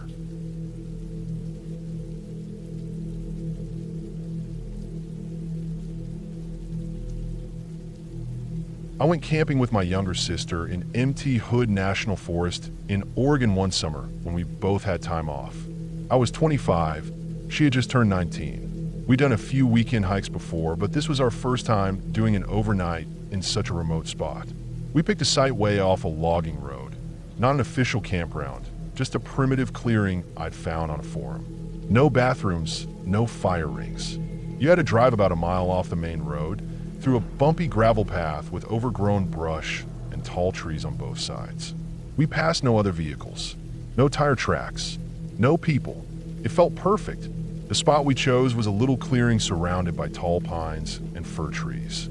The ground was soft with pine needles, and we were far enough from the road that it was completely quiet except for birds and wind. We set up our tent in the flattest area, not too close to the tree line, but not totally exposed either. There was a small slope to the west that led down to a dry creek bed. It looked like water used to run there in the spring, but now it was just rocks and leaves. We collected some deadwood, built a fire pit with stones, and got a small fire going. We cooked ramen and hot dogs, watched the sky turn dark, and talked for hours. I remember looking up and seeing a mess of stars. No light pollution, no planes, just black sky and cold air and trees. The first night was peaceful. Cold, but peaceful. We both wore hoodies and thermals. crawled into our sleeping bags, and passed out pretty quickly. I woke up once around 3 a.m. to pee, and when I stepped outside the tent, it was dead quiet. So quiet I could hear my heartbeat. No owls, no wind, just nothing. It was unnerving, but I shook it off and went back to sleep. The second day, we explored around. We followed the creek bed for a while, climbed a few fallen logs, found an old rusted canteen half buried in the dirt. My sister joked it was from a missing hiker, but I could tell she was a little creeped out too. We didn't go too far, maybe a mile out and back. No signs of anyone else. No tracks. The forest felt thick and endless in every direction. You get that feeling sometimes when you're deep in the woods, like you're being watched, even though you know there's probably no one for miles. That night, we had a small fire again. It got colder than the first night. We ate canned beans and tortillas, shared a flask of whiskey to warm up, and listened to music on my little Bluetooth speaker until it died. Around 11, we climbed into the tent. We were both tired and sore from walking. I remember zipping the tent door closed and setting my flashlight right beside me just like the night before. Everything was normal. I don't know exactly what time it was when I woke up. My watch was in my shoe by the flap, and I didn't want to dig around. But I'd guess it was around 2 in the morning. What woke me wasn't a loud noise. It was a feeling like I was suddenly fully alert, no dream, no transition, just awake. I could feel my sister's breathing beside me, slow and even. Then I heard it, a voice. At first I couldn't tell what it was. It sounded far away but clear enough that I knew it wasn't an animal. It was soft, a woman's voice. It wasn't screaming. It wasn't talking. It was crying. I froze. The sound was uneven and dragged out like someone trying to breathe while sobbing. But there was something wrong with it. It didn't sound scared. It didn't sound real. It was like someone trying to sound like they were crying, like they practiced it. I didn't say a word.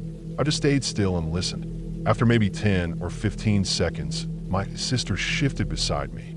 I could tell she was awake now too. She didn't say anything either. We just listened. The crying went on. A few long sobs, then silence. Then again, the rhythm was off, too deliberate. It echoed through the trees in a weird way. Not like someone in real pain, just off. It felt like it was maybe 100 yards away, maybe less. I reached slowly for the zipper on the tent flap and opened it just a crack. The cold air hit my face instantly. I looked out. Nothing. No lights. No movement. Just tall, black trees and shadows. The crying stopped, and then came the sound of twigs snapping. Closer. One snap, then another, then silence. It wasn't fast like someone running. It was careful, deliberate. A step, then wait. Another step, then quiet again. I didn't move. My sister didn't move either. I could feel her hand now on my forearm. She was gripping it tightly. I sat there frozen, staring into the trees. I didn't turn on the flashlight. I didn't make a sound. My heart was pounding in my ears so loud I couldn't tell if the footsteps were still going. But after a few minutes, everything went quiet again. No more crying, no more steps, just silence. We stayed like that, unmoving for what felt like a long time. I don't know how long exactly. Eventually, I closed the flap slowly and lay back down. Neither of us said a word. I didn't sleep after that. I just stared at the roof of the tent, waiting for something else to happen. But it didn't. When the sky started to get light, maybe around 5:30, I finally unzipped the tent and stepped out. It was freezing and everything was covered in dew. My sister got out too, wrapped in a blanket. We didn't speak until I started walking the perimeter of the campsite. That's when I saw them. Footprints. Not ours. They were boot prints, large, maybe size 11 or 12. Deep tread, like hiking boots or work boots. They came from the forest on the west side, where the slope dipped down. They circled our tent once, maybe twice. The prints were spaced evenly, slow and deliberate. Then they led back into the forest. That was all I needed to see. We packed up everything in 15 minutes. Didn't even eat breakfast. We just shoved things into bags, tore down the tent without folding it properly, and tossed everything into the back of the car. My sister kept looking over her shoulder. I kept my knife in my hand the whole time. We didn't talk until we were back on the main road. It wasn't a ghost. It wasn't some creature. It was a person. Someone out there, walking through the woods in the middle of the night, crying like a woman, pretending to cry, and sneaking up on our tent. Whoever it was didn't want help. They weren't in trouble. They were trying to draw us out. And they almost did. That's what stayed with me the most. The way it was calculated. The way it was all just a little too controlled. They knew what they were doing. We never went back to that part of the forest. I deleted the GPS pin for the spot. My sister doesn't even want to talk about the trip anymore. Since then, I've been more careful about where we camp. And if we ever hear something strange in the woods again, we stay put. We don't look. We don't respond. Whatever that was out there wasn't random. It wasn't an accident. It was someone who knew how to make people curious, knew how to mimic vulnerability. They wanted us to come out, and we almost did.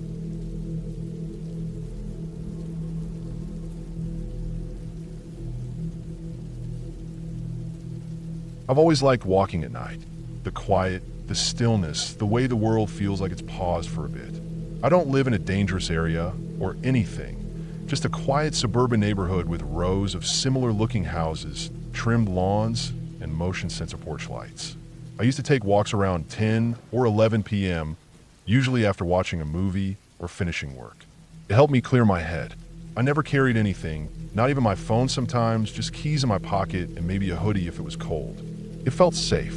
Too safe, maybe. That's probably why I didn't notice the strange feeling creeping in until it was too late. This happened last fall, sometime in late October. The weather had finally turned chilly after a long, hot summer. That night, I had trouble sleeping. I've been tossing around in bed for over an hour, so I finally gave up and decided to go for a walk. It was a little past midnight. I threw on sweatpants, a long-sleeved shirt, and my sneakers, grabbed my house keys, and headed out. I didn't even bother to lock the door behind me. I was only planning to walk around the block once or twice. The street was empty as expected. A few porch lights were still on, probably on timers. The only sound was the soft rustling of tree branches and the occasional hum of a faraway car. The moon wasn't full, but it was bright enough to see everything clearly. I took my usual route, down the main road, around the small park at the corner, then looping through the quieter back streets before heading home. Everything felt normal for the first 15 minutes. I was halfway around the park, following the paved trail that curved around the edge of a small playground. The swings squeaked softly in the wind, even though there wasn't much of a breeze. That sound always gets me a little, but I told myself it was just the wind. I kept walking, passing the old basketball court and the rusty water fountain, and took the exit path that led back toward the neighborhood streets. That's when I started feeling weird. At first, it was just a little itch in the back of my mind, like the feeling you get when someone's looking at you. I didn't see anything. No cars, no lights, nothing. But I slowed down a bit, and my ears picked up something faint. Footsteps. At least I thought it was footsteps. They weren't right behind me, more like 30 or 40 feet back. I stopped walking to listen, and everything went silent. No footsteps, no wind, no creaking swings. I stood still for maybe 10 seconds, just staring down the sidewalk. Nothing. I told myself I was being paranoid. Maybe it was an animal or the sound of my own steps echoing weirdly off the houses. I started walking again, trying not to look back. But after a few minutes, I heard them again. This time a little closer. Steady, even steps, not rushed but not casual either. It wasn't like the walk of someone out for a late stroll. It had rhythm, like someone trying to stay unnoticed but still keeping pace. I didn't turn around yet. I just kept walking, heart rate picking up. I tried to glance at the windows of the houses I passed, looking for signs of anyone awake, TV light, maybe a shadow behind a curtain. But everything was dark, dead silent. No one was up. No cars passed by. Nothing moved except me. Then I took a sharp turn down a small side street, hoping that if someone was behind me, they'd keep going straight and I'd know it wasn't just in my head. As soon as I made the turn, I sped up a little. My shoes made a soft scraping sound on the pavement. I passed 3 houses, then 4. No new footsteps. No sound at all. I allowed myself to relax a little. My body still felt tight, but my head was trying to move on. I thought maybe I'd go home after this street. Then I heard the crunch. Not a step, more like a misstep. Someone landing too hard on gravel or dry leaves. I stopped. I froze in place and slowly turned around. Nothing. Just the empty street behind me, stretching back toward the park. I scanned the area, checked between the parked cars up into driveways, even into the yards with motion lights. Nothing. I turned back around and started walking again, much faster now. My feet moved like they knew something my brain hadn't caught up to. I didn't run, not yet, but I was close. A minute later, I turned another corner. This one led toward my street, the last leg of my usual loop. I was relieved to be close to home. My street was familiar, every crack in the sidewalk etched into my memory. I started counting mailboxes as I passed them, mentally preparing to see my own house. 6, 7, 8. Then I saw it. A person, on the other side of the street, walking in the same direction as me. Not directly across, diagonal, like they had just turned the corner from the block parallel to mine. They were wearing dark clothes, something long, maybe a coat, and their head was slightly down. I couldn't see their face. They didn't look at me. They didn't speed up or slow down. Just kept walking. I kept walking too, but now I felt sick. It was like my body was buzzing, but not in a good way. My heart was pounding. I didn't want to run. I didn't want to show fear. I felt like if I did, they'd react. As I passed under a streetlight, I pretended to tie my shoe and glanced back quickly. They were still there, still walking, but now they were on my side of the street. That wasn't where they had been a minute ago. They had crossed over without me noticing. I stood up and started walking fast. I didn't look back again. My house was only 3 houses away now. I reached into my pocket and felt for my keys. My fingers were shaking. I made sure I had the right one in my hand before I got to the porch. I stepped off the sidewalk, crossed my tiny front yard, and climbed the steps quickly. I shoved the key in the lock and opened the door, just enough to slip inside before slamming it shut behind me. I didn't turn on the lights. I stood there in the dark, holding my breath. I peeked through the blinds, barely pulling them apart with 2 fingers. They were standing across the street, directly in front of my house. Just standing there, not walking anymore, not moving. I couldn't see their face. They were too far into the shadow, but they stood like they were waiting for something. Or watching, not threatening, not visibly armed, just waiting. I stayed there, watching them, for a full 5 minutes. Then they turned and walked away. No rush, no panic. Just the same steady steps they'd been making the whole time. They didn't look back. They turned the corner and disappeared. I waited another 10 minutes before I moved. I went around the house and locked every door and window.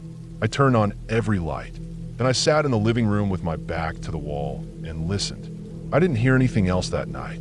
No knocking, no footsteps, nothing. The next day, I walked outside just after sunrise. Everything looked normal. No signs anyone had been out there. I even checked the spot across the street where they had stood. Nothing. I asked a couple of neighbors during the week if they'd noticed anything weird. No one had. No reports of break-ins. No unusual cars. Just another quiet night, as far as anyone else knew. I never saw that person again. I don't know who they were or what they wanted. I still think about it sometimes, why they followed me, why they stopped, why they left. I haven't taken a night walk since. Now I double-check every lock before I go to bed. I keep my phone close, and if I ever hear footsteps behind me again, I won't wait to see who it is.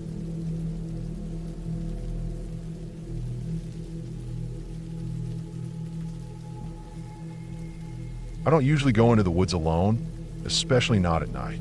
But that evening, I felt like I needed space to breathe. The week had been long, work piling up, noise from neighbors, constant phone calls, the usual pressure. I wanted silence, no one around, nothing but nature and stillness. So after dinner, I packed up my small hiking pack, filled my water bottle, put on my boots, and drove out to the state forest about an hour from where I lived. I didn't tell anyone where I was going. I didn't think I needed to. It was just past 8:30 p.m. when I parked my car at the small gravel pull-off near the trailhead. The sun was already down, but it was early summer and the sky still held a little color. I had a flashlight and my headlamp, and I knew the area. I had hiked the loop trail a dozen times before, usually in the morning, but I figured I'd just walk a short distance into the woods, sit on a rock or a fallen log, and let my thoughts settle. As soon as I stepped off the gravel and onto the trail, everything felt different. Not bad, just different. The trees were tall and dark, the sky barely visible between them, and the sounds of insects and night birds were steady in the background. I didn't feel scared, not then. I just felt like I had to stay alert. I wasn't expecting to see anyone else out there. Most people don't go hiking at night, especially alone, but I kept my headlamp on low and walked slowly, not wanting to miss my footing on the uneven path. About 15 minutes in, I reached a spot I remembered, a big flat rock that stuck out from the side of a shallow ridge. It looked out over a patch of lower woods, dense and tangled with brush and saplings. I sat down, turned off my light, and just listened. It was peaceful for a while. The temperature was dropping slowly, and the smells of moss and damp earth filled the air. A few times I heard rustling, probably raccoons or possums, but nothing close. The wind moved the branches above me in slow waves. I don't know how long I sat there, maybe 30 minutes, maybe longer. Time felt still. Then I heard something that didn't fit. It was footsteps, not animals. These were too heavy, too regular. Crunch, pause, crunch again. Someone walking. They were coming from my left, moving slowly through the underbrush below the ridge. I held my breath and stayed still. There was no reason anyone else should be out there. No other trail nearby, no campsite, no houses, just woods and more woods. I turned on my headlamp and pointed it in the direction of the sound, but the light only hit trees. The footsteps had stopped. I waited, listening hard. Nothing, just the insects again. After a few minutes, I turned the light off. Maybe it was a deer or a bear shifting its weight. Maybe I'd imagined the rhythm. I told myself not to jump at shadows. I tried to relax again. Then I heard a snap, like a stick breaking, louder than before. It was closer, maybe 20 feet downslope. I stood up and scanned the area again with my light. Still nothing. No movement. Just a thick, tangled woods staring back at me. I should have turned around then and gone back to the car. But I didn't. Instead, I called out. Just a simple hey, loud and firm. Not angry, not afraid. Nothing answered. No movement. Silence again. That was worse than if someone had answered. I stood there a while longer, then decided I'd had enough. I wasn't comfortable anymore. I turned and started walking back toward the trail, but I didn't feel right. I kept checking behind me, flashing the light into the trees. I walked faster than I had on the way in. My ears strained for sound. For a while, it was quiet. Then I heard again, footsteps behind me, but faster now. Not running, just steady, trying to match my pace. I stopped walking, and the steps stopped too. I waited. My heart was pounding in my chest. I felt exposed, even though I was surrounded by trees. I tried to slow my breathing and kept the light pointed behind me. I started walking again, and again I heard the steps. Not loud, but close enough that I could tell they were real. I wasn't imagining it. Someone was following me, not calling out, not trying to get my attention, just walking where I walked, keeping their distance. That's when I left the trail. I stepped off to the right and crouched behind a fallen tree. I turned off the headlamp and waited. I could still hear the footsteps, faint through the brush. Then they stopped again. I stayed crouched there, barely breathing. After maybe a minute, I heard something else. A soft rustling. Someone trying to move quietly, coming closer. Whoever it was, they weren't using a light.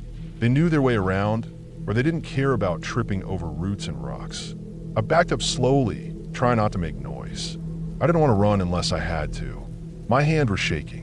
I moved through the brush, keeping low, putting distance between me and the trail. I didn't care about the scratches on my arms or the twigs snagging my shirt. I just kept moving. Eventually, I came to a dry creek bed and followed it uphill. I knew it would lead back toward the parking area, just a longer way around. I stayed in the creek bed, using the pale starlight to guide me when I could, only flicking on the light now and then to avoid a fall. It felt like forever, but after what must have been close to an hour, I saw the gravel road ahead. I stayed hidden until I was sure no one else was around, then made a break for it, walking straight to my car. I didn't hear anything behind me. No more steps, no voices, just the sound of my own boots on the gravel and my breathing. When I reached the car, I unlocked it, climbed in, and locked the doors immediately. I sat there for a moment before starting the engine. My hands were slick with sweat. I kept the headlights off and just sat listening. Nothing. The forest looked quiet again, like it always did, like it was just trees and rocks and dirt. I turned the car on and drove back down the road, checking the rearview mirror every few seconds. I didn't see anyone. No one followed me.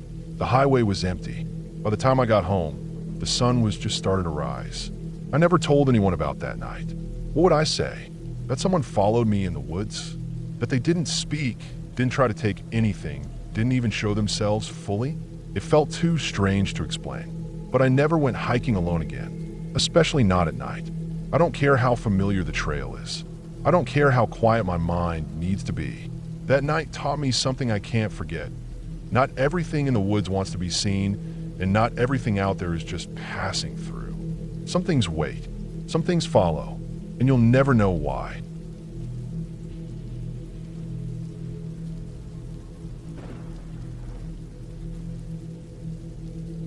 I don't remember exactly what time it was when I realized I was lost, but the sun was already low and the light was starting to get soft and orange through the trees. It was supposed to be a short afternoon hike, just me, my backpack, and a trail I found on a local hiking forum. I'd parked at a pull-off near the edge of a national forest I'd never been to before. I printed out a basic map and had a water bottle, a granola bar, and my phone with a full battery. I thought it would be enough. The first few hours were quiet. I passed through some old pines, some younger birches, and saw a few deer tracks in the soft soil. At one point, I remember seeing a fallen tree covered in moss, split like it had been struck by lightning long ago. I thought it'd be easy to remember landmarks like that if I needed to turn back. I was wrong. At some point, I stepped off the trail to pee. I walked maybe 30, 40 feet into the brush. When I finished, I turned around and realized I couldn't see the trail anymore. I moved in the direction I thought I came from, but I must have misjudged. Nothing looked familiar. Everything was trees and underbrush and thick green shadows. I tried walking in a wide loop to find the trail again, but all I did was get myself more twisted around. I pulled out my phone to try to use the GPS. No signal, just a little spinning icon that never loaded. I stared at it for too long, hoping it would fix itself. It didn't. I put it back in my pocket and kept walking. At first, I told myself it wasn't a big deal. I just retraced my steps and hit the trail again. But after an hour of walking in what felt like random directions, I started to panic. My heart beat faster. I kept looking around for anything familiar, but the deeper I went, the more everything looked the same. Trees, dirt, shadows. It felt like the woods were closing in on me. I called out a few times, hoping someone else was nearby. Nothing, not even an echo. Just the sound of my own breathing and the faint rustle of leaves above me. No birdsong, no footsteps, nothing. As the sun sank lower, I realized I had to do something other than wander. I sat down on a rock, took a sip of my water, and tried to calm down. I remembered reading somewhere that following water could lead to people, civilization. I listened carefully and thought I heard something, maybe a stream. It was faint, but it was something. I started moving toward the sound, stepping over fallen branches, slipping a few times on patches of moss, but always picking myself up and going on. After about 15 minutes, I found a small creek trickling through a ditch. It wasn't much, only a few inches deep, but it was running steadily downhill. I figured it had to lead somewhere. I followed it for what felt like hours. Sometimes the banks were narrow, sometimes they widened out into flat, muddy areas. I saw raccoon prints, and once I startled a rabbit that darted out from under a bush. The woods were getting darker by the minute. I kept checking my phone, even though I knew it wouldn't help. Still no signal. I tried climbing up a small hill once, thinking I could maybe spot a road or a tower, or even just a break in the trees, but there was nothing but more forest in every direction. Eventually, I had to stop. I was exhausted, hungry, and the light was almost gone. I didn't have a flashlight, just the dim screen on my phone, which I tried to conserve. I found a spot near the creek where the ground was dry and not too rocky. I didn't have a tent or sleeping bag, just a thin hoodie and jeans. The air got cold fast.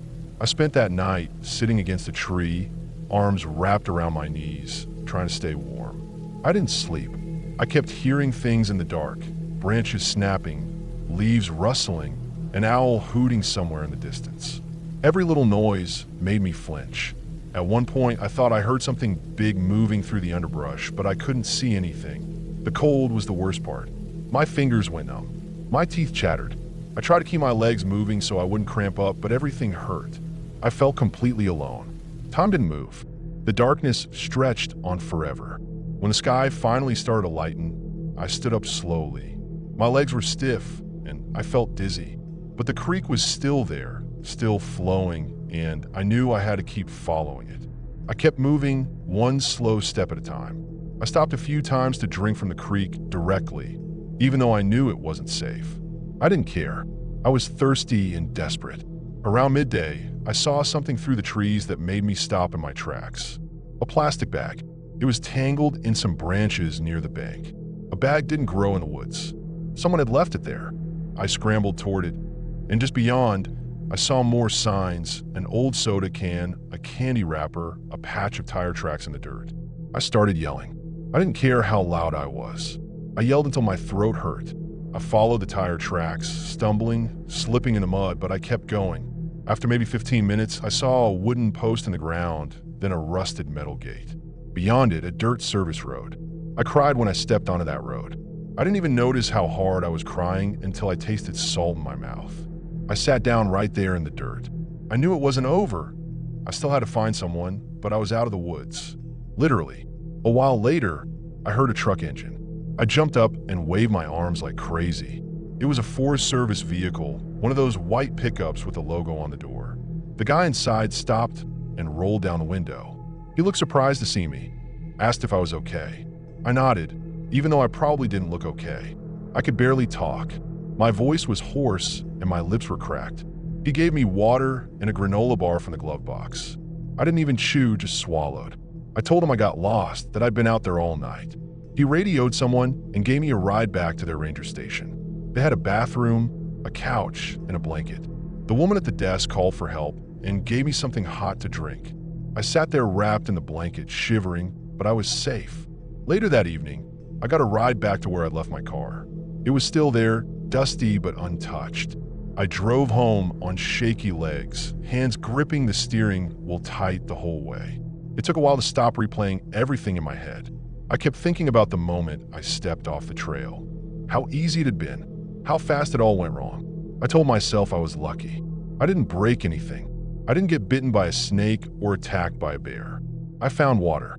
I got out, but it changed something in me. I don't take the woods lightly anymore. I don't assume anything. If I go hiking now, I bring a real map, a compass, more food, more water, and a backup power source for my phone. I tell people where I'm going. I stick to the trail, and I never, ever step off it.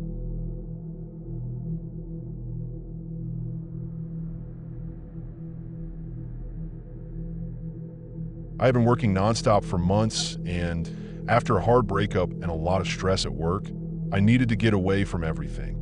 I didn't want a city or a resort, just peace, nature, and silence. I found this Airbnb listing for a newly renovated house in rural Oregon, surrounded by tall pines and a few winding back roads. The photos looked great: modern kitchen, clean rooms, big windows with lots of natural light. It looked remote, but not too remote. I booked it for a full week, thinking it would be the perfect place to breathe, read, and rest. When I arrived, the house looked exactly like the photos. It was about a 20-minute drive off the main road, and I didn't see many other houses on the way. The driveway was gravel and crunched under my tires as I pulled up. The trees around the place were thick, like a natural fence. The air smelled fresh and cold. I didn't see anyone around, and it was totally quiet.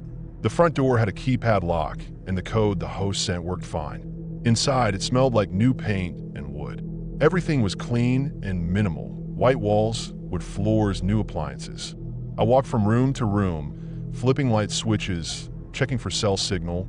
There was barely any, and putting my bag down in the bedroom. The host, whose name was Mark, had messaged me earlier that morning to say everything was ready and to let him know if I needed anything. I texted a quick thanks and told him I'd arrived.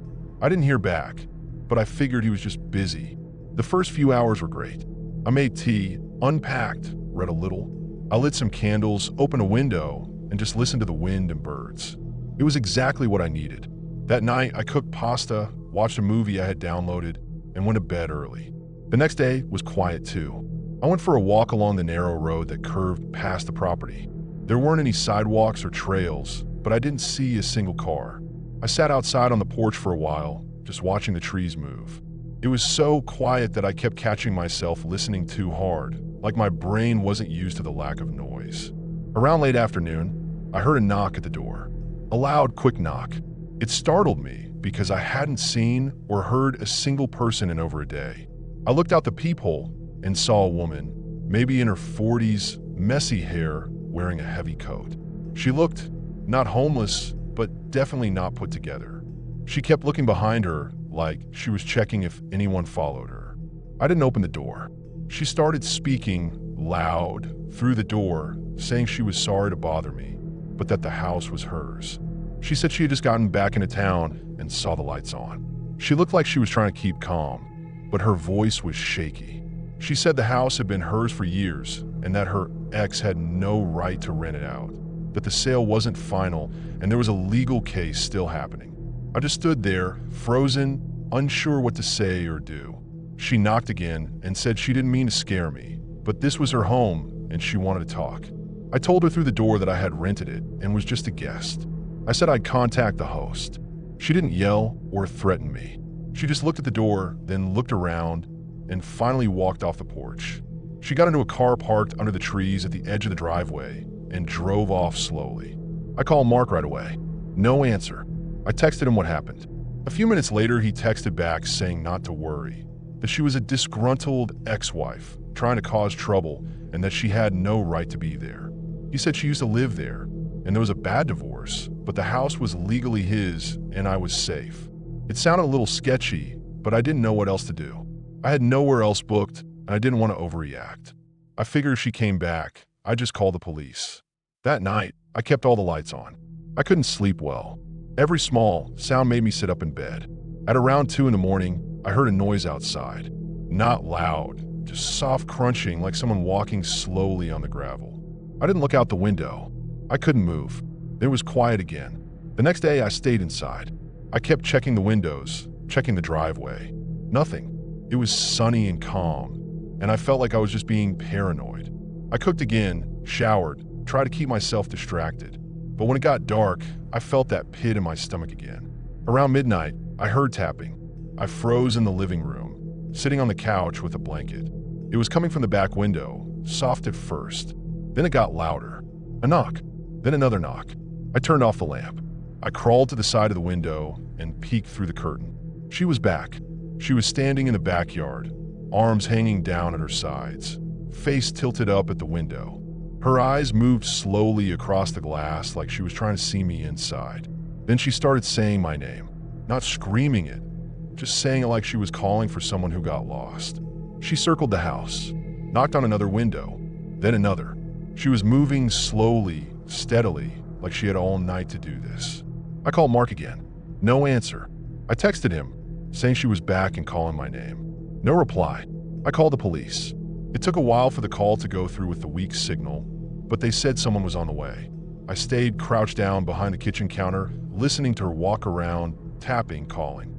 She wasn't yelling or swearing. She just sounded desperate. Not aggressive, but that somehow made it worse.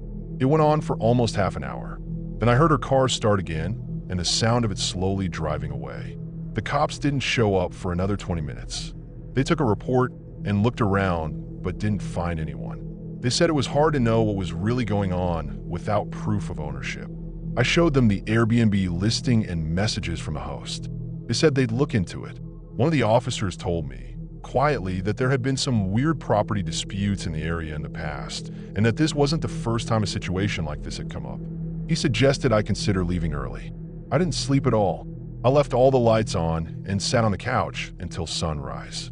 I thought about packing up and going, but part of me didn't want to let some unstable woman ruin my trip. I should have left.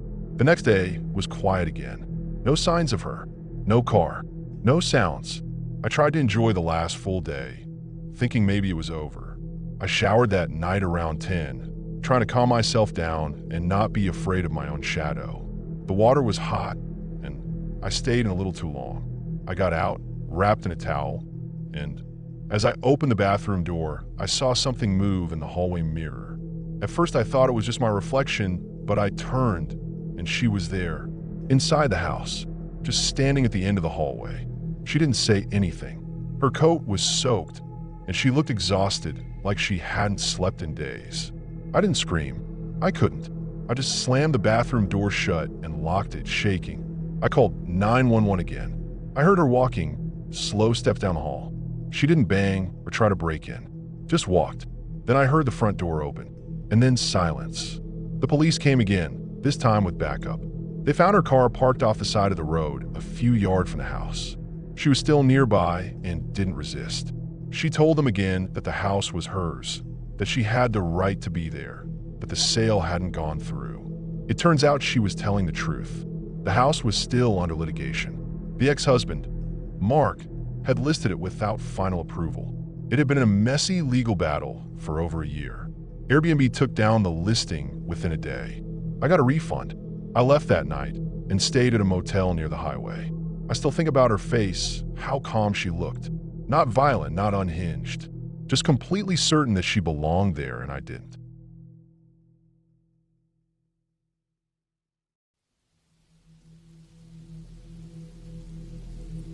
I needed a break. That was all it was supposed to be.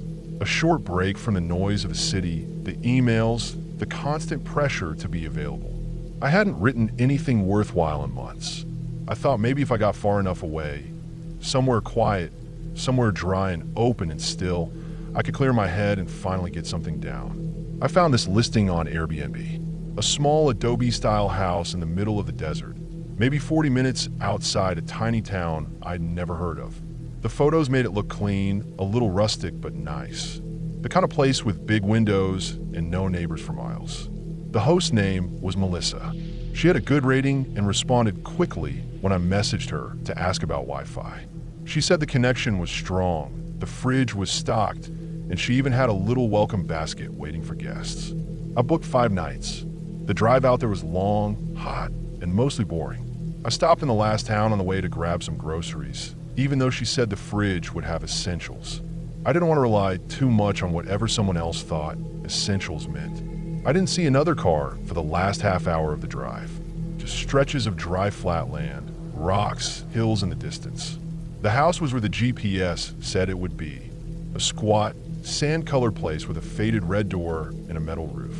There was a gravel path leading up to it, a lone mailbox tilted at the end of the drive. No other buildings in sight. It was late afternoon when I arrived. The heat pressed down on everything, and the silence was complete. No wind, no birds, just the sound of my car engine cooling as I turned it off. The door was unlocked, like she said it would be. The place was cooler inside, but still dry, the kind of air that makes your lips crack if you're not careful. The interior was nice, clean floors, some woven rugs, wooden furniture, a small kitchen, a low couch, a little round table near the window. On the counter, there was a welcome basket, a bottle of wine, a bag of trail mix, a small handwritten card tied with a string. I untied it. "Welcome, Jacob. Hope you enjoy your stay." Smiley face. "Let me know if you need anything." I frowned. My name isn't Jacob. I figured maybe it was a generic note she reuses, or maybe she forgot which guest was arriving that day. Still, I took a picture of it and texted Melissa, "Hey, just arrived. Thanks for the basket. One thing though, the card said Jacob. Not sure if it's for me." The message delivered.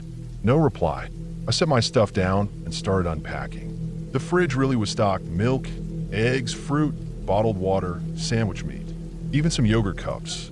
Everything looked fresh. Too fresh. The bed was turned down already, crisp sheets, a folded towel on the edge like a hotel. On the dresser was a simple metal frame with a photo in it. Some guy in a flannel shirt, standing in front of a rock formation. Mid-30s maybe, dark hair, short beard. Not me. I stared at it for a long second. It didn't look like a random photo that came with the frame. It looked personal. I looked around the room. Nothing else fell off, really, but I fell off. Like I'd stepped into someone else's story. I texted again. "Hey, just following up on the Jacob thing. And there's a picture in here. Do you usually leave photos of other guests?" No reply. I made a sandwich, sat by the window, and opened my laptop. I tried to write. I kept looking over at the red door. Around 9:30, it was fully dark outside. The desert looks different at night, less open, somehow, like things could move out there and you wouldn't see them. I brushed my teeth, turned off most of the lights, and lay in bed with my phone on the nightstand. At exactly 11:12 p.m., someone knocked on the door. Not loud, 3 soft knocks. I froze. I waited, barely breathing. They knocked again. Same rhythm. Then silence. I got out of bed slowly and walked to the front window. It was too dark to see anything. I opened the door just enough to look through the screen. A man stood there, maybe 50, weathered face, dark clothes. His hands were at his sides. He didn't say anything at first, just stared at me like he was confused, or trying to figure something out. Then, in a low voice, he said, "Jacob?" I said, "You got the wrong house." He didn't say anything else, just kept looking at me. Then he turned and walked off into the dark. No flashlight, no car engine, just gone. I stood there a long time, waiting for something to happen next. It never did. I locked the door, every window too. I moved the couch in front of the door just to be safe. I didn't sleep much that night. Every sound outside made me sit up and listen. Coyotes, maybe. Wind, maybe not wind. By morning, I was a wreck. The sky was pale blue and cloudless, same as always, but the door was wide open. The couch was moved. My laptop was gone. My bag was still there, untouched. My wallet, phone, even the groceries. Nothing else missing, just a laptop. I drove straight to the nearest gas station with service and called the Airbnb helpline. I told them I needed to speak to someone about the listing I booked. The person asked for my reservation code. I gave it. She said she couldn't find it. I spelled everything out again. She checked again. Still nothing. I opened my app. The reservation was gone. It didn't even show up under my trips. I tried going back through the link in my email. Page not found. I gave her the address. She asked me to wait. After a few minutes, she came back and said that property had been inactive for almost a year. She asked if I was sure I hadn't mistaken the address. I had screenshots. The listing, the pictures, the name Melissa. I showed them at the police station when I went there next. I showed the car that said Jacob. I told them about the man at the door. They didn't say much. They wrote things down. They asked if I had Melissa's number. I gave it to them. They called. It rang, then went to voicemail. They said they'd look into it, but I could tell they didn't know where to start. Later that week, I got a call from an officer. They said the name used to book the property didn't match mine. Someone named Jacob T. Something. I don't remember the last name. He said I must have been sent the wrong check-in info by mistake or through some scam. But they weren't sure how my money had gone through or how the listing was live if it wasn't supposed to be. They asked if I knew anyone named Jacob. I said no. I never got the laptop back. Sometimes I still wonder if the house had ever actually been for rent. If the real Jacob ever showed up. If Melissa was real. Or if any of it made sense. I've tried to forget it, but I still remember the man's face. The way he said that name. Like he knew him. Like he expected him. That's what bothers me most. He didn't look surprised to see me. He looked disappointed.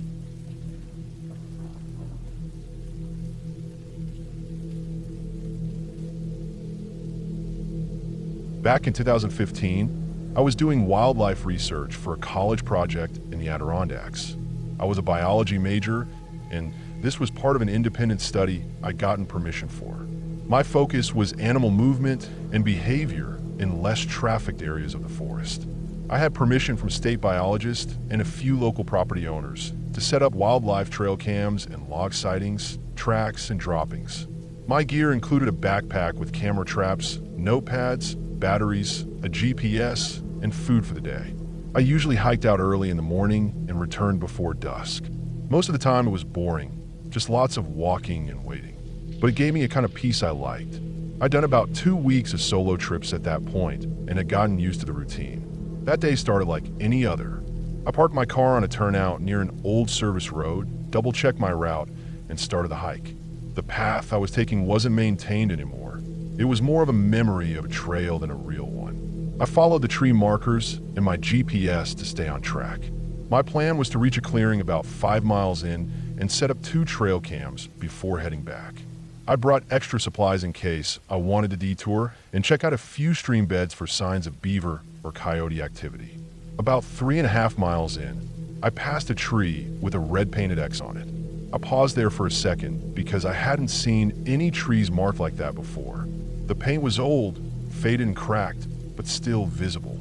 I checked my map again to make sure I wasn't accidentally entering private land. Everything looked fine. I was still within the public use zone. I kept going. Roughly another mile in, I veered slightly off the old path. The forest was dense, but quiet. No wind, no bird song, just the sound of leaves crunching under my boots and the occasional twig snapping. I started noticing strange things on the ground. Metal wires, not just scattered, but coiled and tangled, half sunk into the earth. A few steps later, I spotted the first cage. It was rusted and dented, probably about 5 feet long and 3 feet tall. The kind of cage you might use to transport a big dog. At first, I figured it was dumped junk, old equipment someone forgot or left behind. But then I saw another one, and another. Some were partially buried in leaf litter.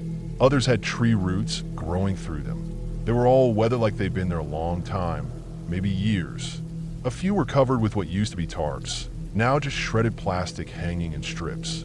What really made my stomach turn was that one of the cages still had blankets inside. Moldy, half-rotted, torn up. They weren't arranged like bedding. Either they were bunched into the corners like someone or something had been curled up in them. And one cage had what looked like a cracked ceramic bowl, the kind you'd leave out for a pet. I leaned closer to check, and that's when I saw the restraints. They were bolted directly into the sidebars of the cage.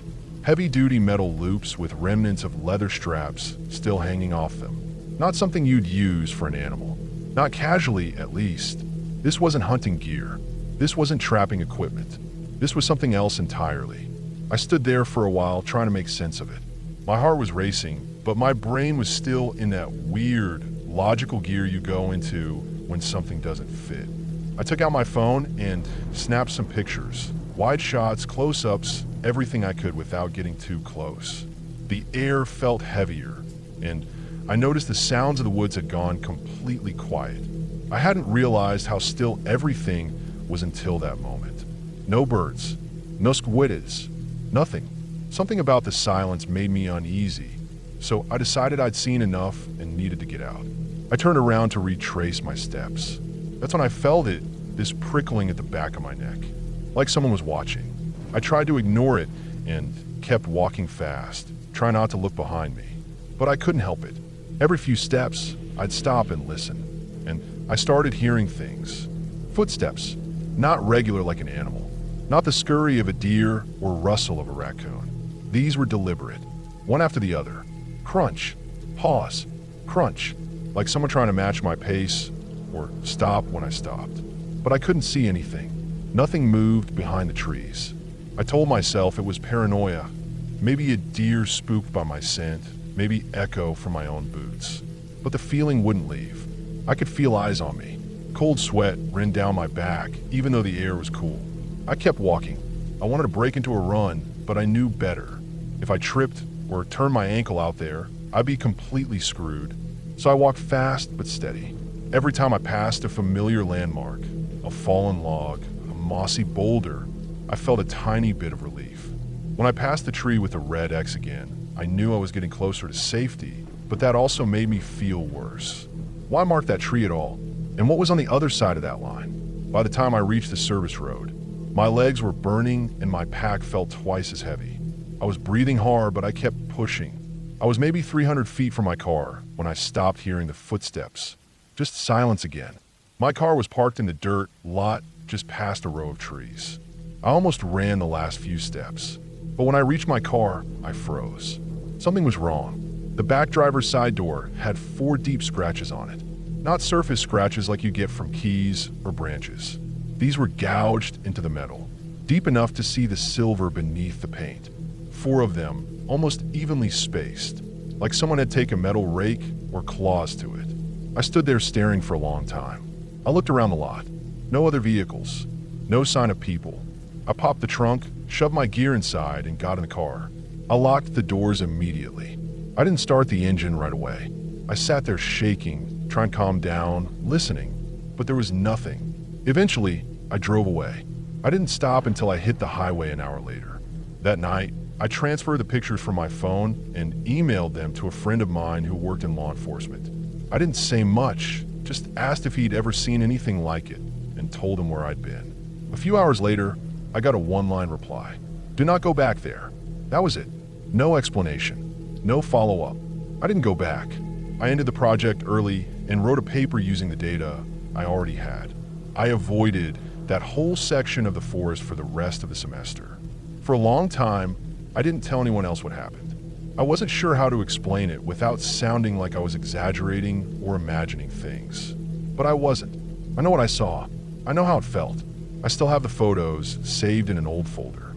I don't open them often, but I haven't deleted them either. Sometimes I think about those cages, how long they've been there, who put them there, and what they were really used for. I think about how far off the main trails they were, how deliberate the placement was, how quiet everything went as soon as I found them. I don't know if someone was still watching over that place, or if I was just unlucky enough to stumble onto something I wasn't supposed to see. But I do know this, whatever it wasn't meant to be found, and I never want to find anything like that again.